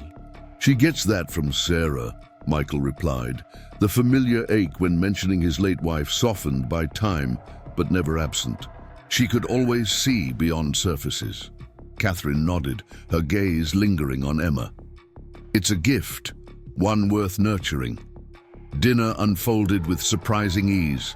Catherine showing Emma how to use chopsticks, Michael recounting the disastrous first time he had attempted to cook Sarah's favorite pasta dish, Emma describing the classroom turtle's escape attempt that had resulted in an all-hands search behind the bookshelves. Only when they had moved to dessert did Catherine mention the envelope. "I opened it," she said, addressing Michael while Emma carefully dissected the fondant turtle, determined to save it for last. Mrs. Abernathy kept quite a collection over the years. "And?" Michael prompted gently. Catherine's eyes followed Emma's meticulous dessert surgery. "It wasn't quite the story I'd constructed. Jack, my biological father, he tried to keep me. Fought quite hard, apparently." Michael nodded, unsurprised. "Jack Harmon isn't a man who gives up easily. The winter storm of '97 took out half the fishing fleet. Jack was back on the water first, helping others salvage what they could." "You know him well?" "Everyone knows Jack," Michael said simply. "He's a fixture here, the kind of man people turn to when things fall apart. After Sarah died, he showed up at our door with a casserole and a toolbox. Said grief required both sustenance and distraction." Catherine absorbed this, her expression softening. "I'm beginning to understand why he never left Port Haven even after." She glanced at Emma, carefully editing her words. "After everything changed for him. Community anchors people," Michael observed. "Sometimes literally." Emma, having finally separated all cake components to her satisfaction, looked up. "Catherine, did you find your daddy?" The directness of the question startled both adults. Michael began to redirect, but Catherine held up a hand to stop him. "It's all right." She turned to Emma, considering her words carefully. "Yes, I did. He's been here all along, waiting for me to come looking." Emma nodded, processing this information with a child's straightforward logic. "Is he nice?" "He is," Catherine confirmed, "though we're still getting to know each other again." "Again?" Emma's brow furrowed. "I knew him when I was a tiny baby, but then I went to live with another family. Now I'm learning who he is as a grown-up." Emma considered this while carefully eating a blue fondant fish. "Like how I knew Mommy, but now I only have pictures and Daddy's stories, except backwards." The comparison, so innocently offered yet profoundly insightful, rendered Catherine momentarily speechless. Michael stepped, in his voice gentle. "Something like that, Sunshine. Catherine is reconnecting with family she hasn't seen in a long time." Emma nodded sagely. "That's why she has sad eyes sometimes, like you did when we packed Mommy's sweaters." Michael felt a familiar constriction in his chest, pride in his daughter's emotional intelligence mixed with the perpetual ache of Sarah's absence. Before he could respond, Catherine spoke, her voice softer than he had ever heard it. "You're very perceptive, Emma. My eyes do get sad sometimes when I think about all the years I missed, but they get happy when I'm here with you and your dad, sharing dessert and looking at your wonderful artwork. Emma beamed, clearly satisfied with this answer. "Can I show Catherine my memory box now?" she asked Michael. "The one for Mommy?" Michael hesitated.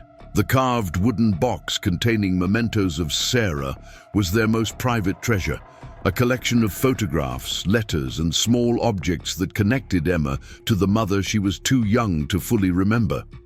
They revisited it together on special occasions and difficult days, a ritual of remembrance that felt sacred.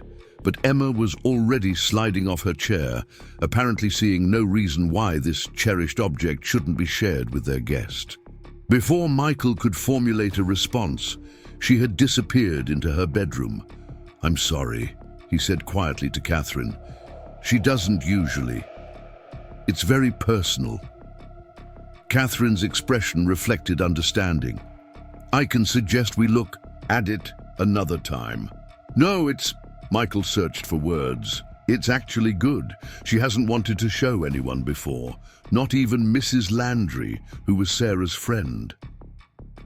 Emma returned carrying a polished wooden box inlaid with mother of pearl in a simple floral pattern. She placed it carefully on the table between them, then looked to Michael for guidance. "You open it, Daddy," she said. "You know the right order." Michael met Catherine's eyes, finding only gentle attentiveness there. No pity, no discomfort, just presence. With care born of practice, he lifted the lid. Inside, arranged with a child's sense of organization, lay the artifacts of Sarah's life. Photographs, a dried flower from their wedding bouquet, the hospital bracelet from Emma's birth, a small bottle of perfume, ticket stubs from their first date. Michael began the familiar ritual of removal, naming each object, sharing its significance, while Emma occasionally added details or corrections to the narrative. Catherine listened without interruption, her focus complete, occasionally asking questions that revealed genuine interest rather than polite obligation. When Michael unfolded Sarah's last letter, written when she knew the cancer was winning, Catherine's eyes glistened, but she remained composed. "She sounds remarkable," Catherine said when they had finished, her voice holding sincere appreciation. "The way she loved you both shines through everything." "She was the best mommy," Emma declared, carefully returning each item to the box. "And she'd like you because you're helping Daddy smile more." Michael felt heat rise to his face, but Catherine simply nodded, accepting Emma's assessment with appropriate seriousness. "That's a lovely compliment," she said. "Thank you for sharing your special box with me." As Emma returned the memory box to its place of honor on her bookshelf, Catherine turned to Michael, her expression reflective. "Thank you," she said quietly, "for trusting me with that." Michael nodded, unable to fully articulate the significance of what had just transpired. Instead, he busied himself clearing dessert plates while Catherine helped Emma set up the board, game she had requested for their evening's entertainment. Later, after Emma had finally succumbed to sleep, having negotiated an extra story and extracted a promise from Catherine to attend her classroom's upcoming Ocean Friends Day, Michael and Catherine sat on the small balcony overlooking the street below. The night air carried the salt tang of the harbor, and distant foghorns occasionally punctuated the quiet. "I've decided to accept your job offer," Michael said, breaking the comfortable silence. "If it's still available." Catherine turned to him, her expression carefully neutral. "May I ask what changed your mind?" Michael considered the question, wanting to give an honest answer. "Partly practical concerns. The hours and salary would make a significant difference for us, but mostly..." He hesitated. "I believe you're sincere about wanting to create something valuable here, and I'd like to be part of that." Catherine nodded, satisfaction evident in her slight smile. "I'll have the paperwork sent over tomorrow. We can discuss details once you've reviewed everything." Another silence fell between them, companionable rather than awkward. Michael found himself studying Catherine's profile in the dim light. The straight line of her nose, the slight furrow between her brows that never fully disappeared even when she smiled. "Jack invited me to dinner tomorrow night," she said finally, "at his house, the house where I would have grown up."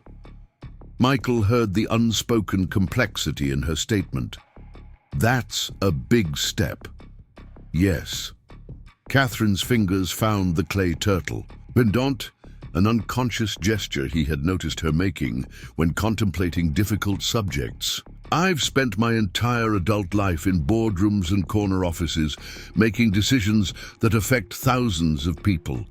Yet the prospect of having dinner in a fisherman's cottage with my biological father terrifies me more than any corporate negotiation." "Because it matters more," Michael observed. "The stakes are personal." Catherine's smile held a hint of vulnerability rarely visible beneath her composed exterior. "Precisely. And I'm unaccustomed to personal stakes. The Pierces were loving, but formal. Richard valued achievement above emotion. He wasn't cold, just contained. And now you're facing a situation where containment won't work." "Exactly." Catherine turned to face him fully. "How do you do it? Live with your heart exposed to potential loss every day? After Sarah, how did you find the courage to keep loving so openly?" The question caught Michael off guard, both its directness and the genuine need behind it. He looked through the window toward Emma's room, gathering his thoughts. "I didn't have a choice," he said finally. "Emma needed me to show her that love continues even when it's broken. That grief and joy can coexist." He met Catherine's gaze. It wasn't courage so much as necessity. Catherine absorbed this, her expression thoughtful. "I've spent years building systems to minimize risk and maximize return. People as resources to be optimized, emotions as variables to be managed." She shook her head slightly. "None of that applies here." "Maybe that's the point," Michael suggested. "Maybe real connection only happens when we step beyond systems and strategies." Catherine's laugh was soft but genuine. "Says the engineer to the CEO." "Former engineer," Michael corrected with a smile. "Current dishwasher and turtle tank maintainer." "Soon-to-be technology education coordinator," Catherine reminded him, "and clearly still an engineer at heart. You analyze problems, identify solutions, implement improvements." She gestured toward the apartment. "This whole place is a testament to your ability to build functional systems with limited resources."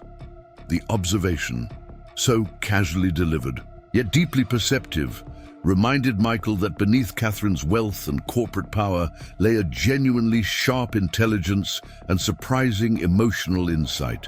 "Will you let me know how it goes?" he asked. "The dinner with Jack." Catherine nodded, looking momentarily surprised by her own willingness to share something so personal. "I might need objective feedback from someone who understands both sides of this particular equation." "Happy to help," Michael assured her, "though I should warn you, my bedside manner is rusty. Sarah always said I had two modes of response, practical solutions or dad jokes." "I'll take either over corporate platitudes," Catherine replied, her expression lightening. "Do your worst, Winters." The casual use of his surname, delivered with unexpected warmth, created a shift in the atmosphere between them, a subtle intimacy born of shared confidences and mutual respect. For a brief moment, Michael glimpsed not Catherine Pierce, CEO of a global enterprise, but simply Catherine, a woman navigating unfamiliar emotional territory with the same determination she likely applied to business challenges. As if sensing the change, Catherine stood, gathering her purse and jacket. "I should go. Tomorrow will be significant." Michael walked her to the door where she paused, her expression suddenly uncertain. "Thank you," she said quietly. "For the memory box, for Emma, for..." She gestured vaguely, seeming uncharacteristically at a loss for words. "For treating you like a person instead of a Pierce." Michael suggested gently. Catherine's smile was genuine, if slightly rueful. Something like that. After she left, Michael stood at the window, watching as she entered the car, waiting at the curb. Just before ducking inside, she glanced up, perhaps sensing his gaze. Their eyes met briefly across the distance, and Catherine raised her hand in a small wave that felt more significant than the gesture itself warranted. Only when the car disappeared around the corner did Michael notice that Emma had woken and joined him at the window, her stuffed turtle clutched against her chest. "Is Catherine coming back tomorrow?"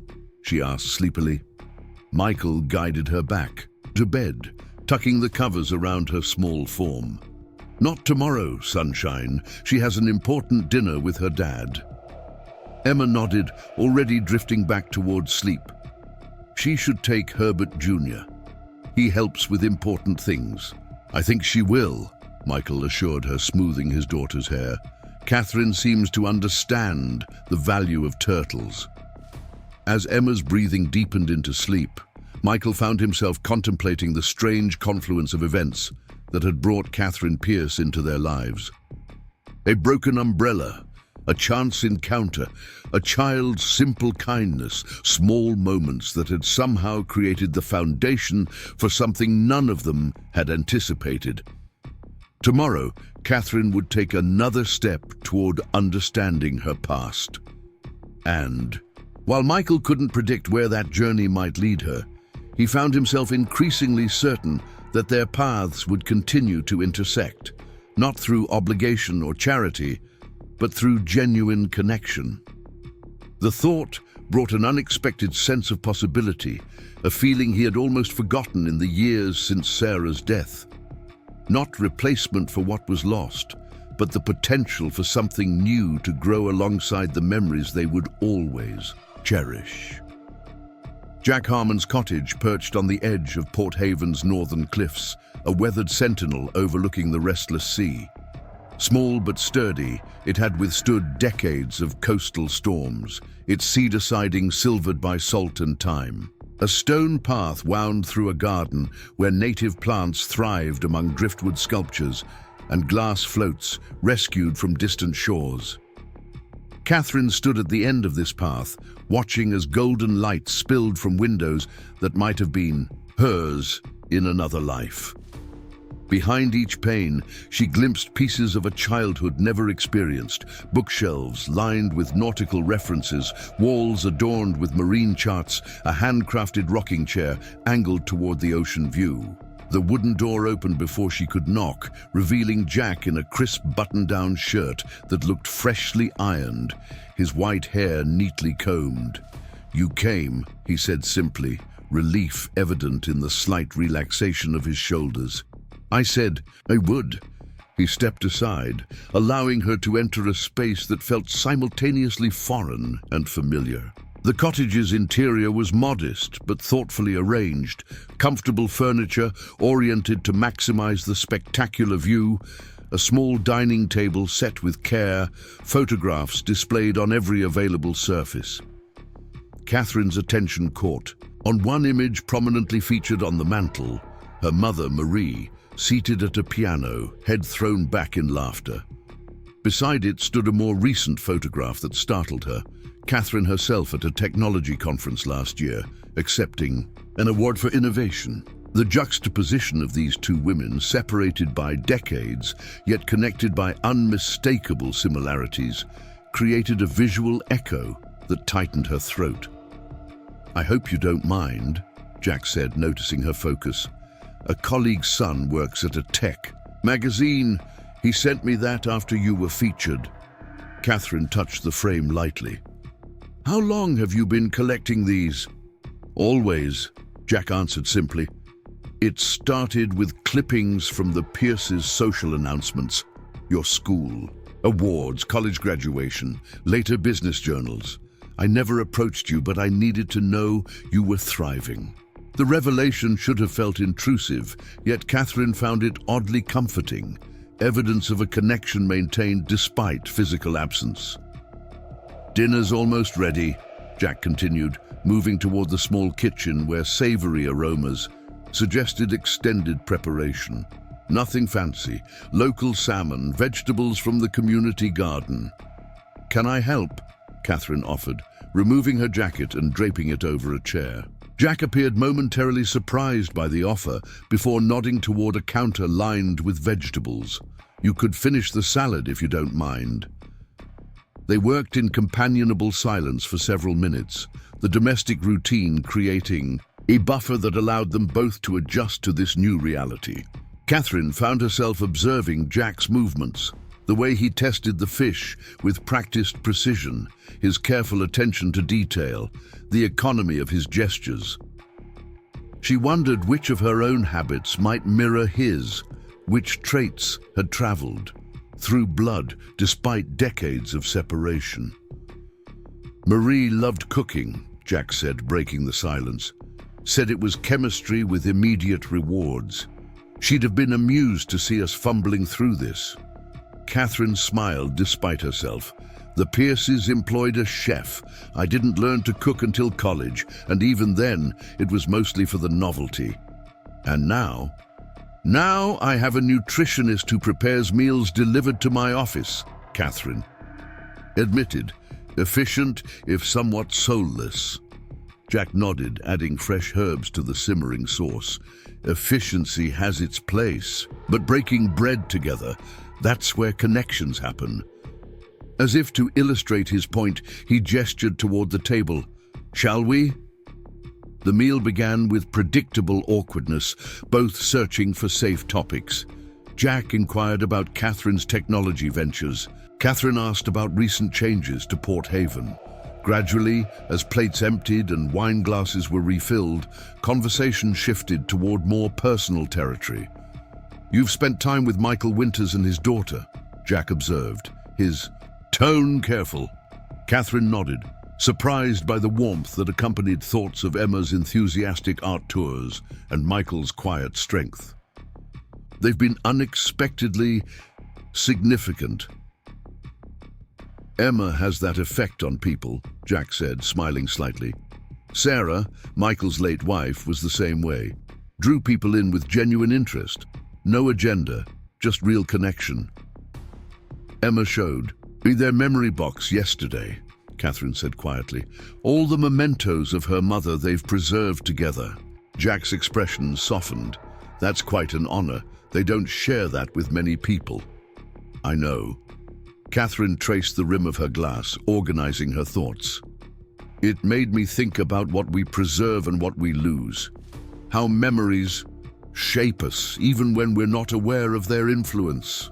Jack nodded, waiting for her to continue. "I've been angry," Catherine admitted, "at the Pierces for not telling me sooner.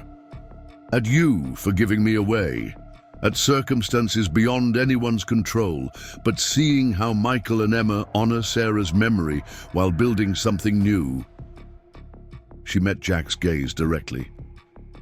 "It helped me understand that preserving the past doesn't require sacrificing the future." Jack's weathered hands tightened momentarily around his napkin. "Does that mean you might consider a relationship moving forward? Nothing can replace the years lost, but perhaps we could build something new." The question hung between them, fragile and momentous.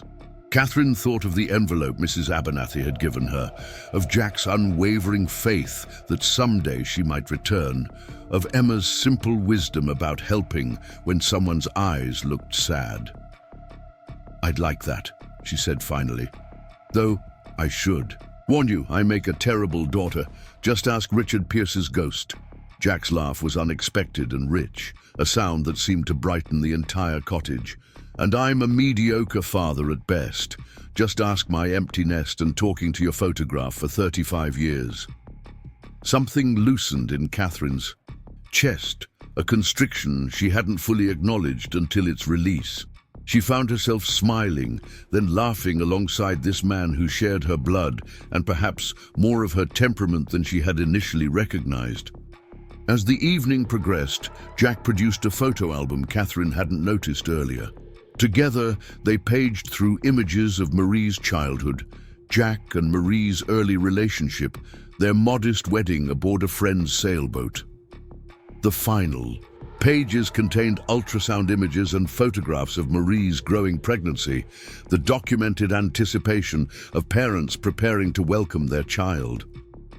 "She played Mozart to you every night," Jack said, pointing to a picture of Marie with headphones placed gently against her rounded belly.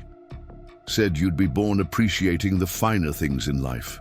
Catherine's breath caught. "I studied piano for years. It was the only extracurricular activity I truly enjoyed." Jack smiled, unsurprised. Marie would have loved that. She taught music before becoming an English teacher. Believed art and literature were how we make sense of our humanity. As Jack continued sharing stories, Catherine felt pieces of herself clicking into place, musical ability inherited from a mother she'd never known, stubborn determination mirrored in the father sitting beside her. For the first time, she experienced her identity not as a construction of privilege and opportunity, but as a continuation of something that had begun long before the Pierces entered her life. Later, standing on the cottage's small deck overlooking the moonlit ocean, Catherine found herself describing her plans for Port Haven's Technology Education Center. What had begun as a convenient cover story had evolved into a genuine commitment, a bridge between her corporate world and this coastal community that was, by birth if not memory, part of her heritage. Michael Winters accepted the coordinator position, she told Jack. His engineering background is perfect for the role, and the schedule will allow him more time with Emma. Jack nodded approvingly. He's needed something like this, work that uses his mind, not just his hands. Sarah's illness drained their savings, and pride has kept him juggling minimum-wage jobs rather than accepting help. "He's remarkable with Emma," Catherine observed. "So patient, so present. Nothing like the distant parenting I experienced, despite the Pierce's resources." "Different circumstances create different fathers," Jack said quietly. "Michael had no choice but to be both parents after Sarah passed. I had no resources to be even one." Catherine touched his arm lightly, the first voluntary physical contact she had initiated between them. "We can't change that history, but we can write a different ending." Later that night, as Catherine's driver returned her to the hotel, she found herself composing a text message to Michael. "Dinner with Jack successful. Turns out Sea Captain Jeans may explain my unerring sense of direction in corporate waters. Would you and Emma be available Saturday? The aquarium's new Sea Turtle Rehabilitation Center offers a behind-the-scenes tour I thought might interest a certain young turtle expert." The response came quickly. "Emma says Herbert III, the stuffed one that followed us home somehow, needs to learn about turtle medicine. 10 a.m. work for you?" Catherine smiled, picturing Emma's delight at discovering the stuffed turtle that had mysteriously appeared on her bed the previous day. Michael had understood the gift for what it was, not an attempt to buy affection, but recognition of a child's attachment to something beyond monetary value. Perfect. Herbert Jr. is eager to reunite with his textile cousin. As Catherine prepared for bed, she noticed her reflection in the hotel suite's mirror, the clay turtle pendant still around her neck, now accompanied by a simple silver chain Jack had given her at evening's end. From it hung Marie's wedding ring, small and worn, yet somehow more valuable than the flawless diamonds Catherine typically wore to board meetings. 2 necklaces, 2 parts of her history converging, the mother she had never known, and the child, who had somehow opened a door Catherine hadn't realized was locked. The symmetry felt right in ways she couldn't fully articulate. 6 months later, Port Haven celebrated the opening of the Pierce Technology Education Center with characteristic small-town enthusiasm. The renovated warehouse near the harbor gleamed, with fresh paint and energy-efficient windows, its interior transformed into an innovative space where traditional maritime industries could intersect with cutting-edge technology. Catherine stood slightly apart from the crowd gathered for the ribbon cutting, watching as Michael fielded questions from local reporters with the confident expertise that had emerged as he embraced his new role. Beside him, Emma proudly wore the Junior Innovation Ambassador badge Catherine had specially designed, complete with a subtle turtle emblem that had become something of a mascot for the center. "Not quite the corporate unveiling you're used to," Jack commented, joining Catherine at the periphery of the celebration. "Better," Catherine replied simply. "More authentic." Over the past months, she had divided her time between corporate headquarters and Port Haven, establishing a small satellite office that allowed extended stays without neglecting her responsibilities as CEO. The arrangement had raised eyebrows among board members until Catherine demonstrated how the coastal community served as an ideal testing ground for environmental monitoring technologies being developed by Pierce Global's Oceanographic division. The business justification was sound, but Catherine knew her motivation extended far beyond corporate strategy. Port Haven had become more than a project or obligation. It was becoming home, at least part-time. The cottage she had purchased overlooking the harbor stood midway between Jack's property and the apartment building where Michael and Emma lived, a geographic positioning that felt metaphorically appropriate. "They're looking for you," Jack noted, nodding toward the podium where the mayor was scanning the crowd expectantly. "Time for the benefactor's speech." Catherine straightened her jacket, touching the dual pendants she now wore regularly, clay turtle and silver wedding band, unlikely companions that had become essential talismans. As she made her way forward, Emma broke away from Michael's side and ran to meet her, educational decorum momentarily forgotten. "Catherine, Mr. Peterson says I can teach the kindergarten class about turtles when they visit next week," she announced, bouncing with excitement. "Can you help me make my presentation with real science facts?" "Real science facts are my specialty," Catherine assured her, smoothing a wayward curl from Emma's forehead with natural affection that would have astonished her corporate colleagues. "We'll work on it this weekend."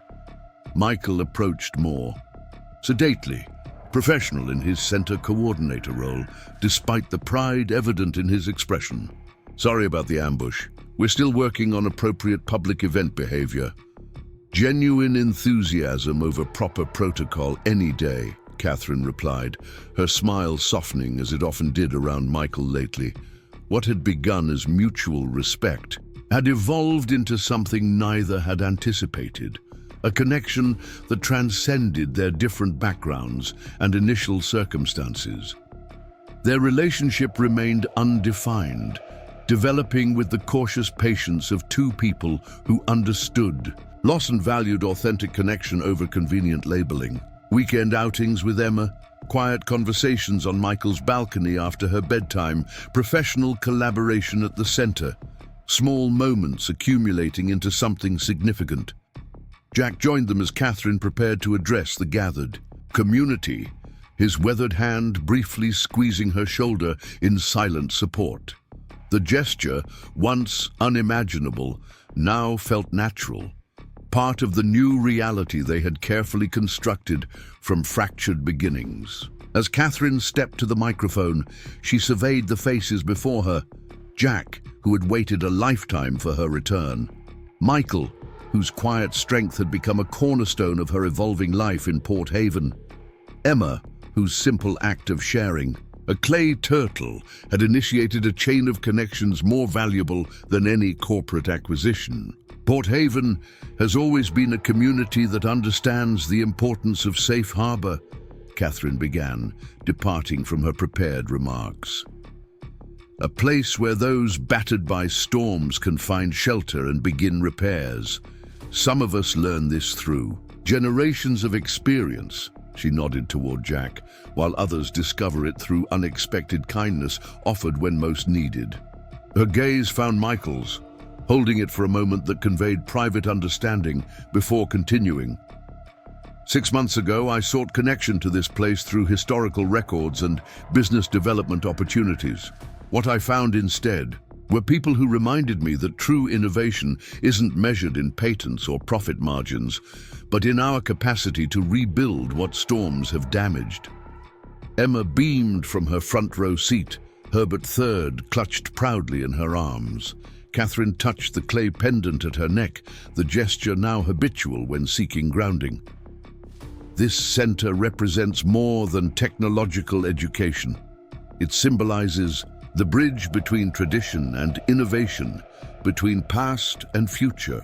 It stands as testament to the fact that sometimes the most significant connections begin with the simplest offerings: an umbrella shared in the rain, a small turtle charm, a moment of kindness that changes everything. As applause rose from the gathered community, Catherine Pierce, daughter of Jack Harmon and Marie, CEO of Pierce Global Enterprises and unexpected member of a family formed not by obligation but by choice, stepped back into the circle of people who had helped her discover that the most valuable algorithms weren't those that predicted market trends, but those that calculated the incalculable worth of belonging. Up next, you've got two more standout stories right on your screen. If this one hit the mark, you won't want to pass these up. Just click and check them out.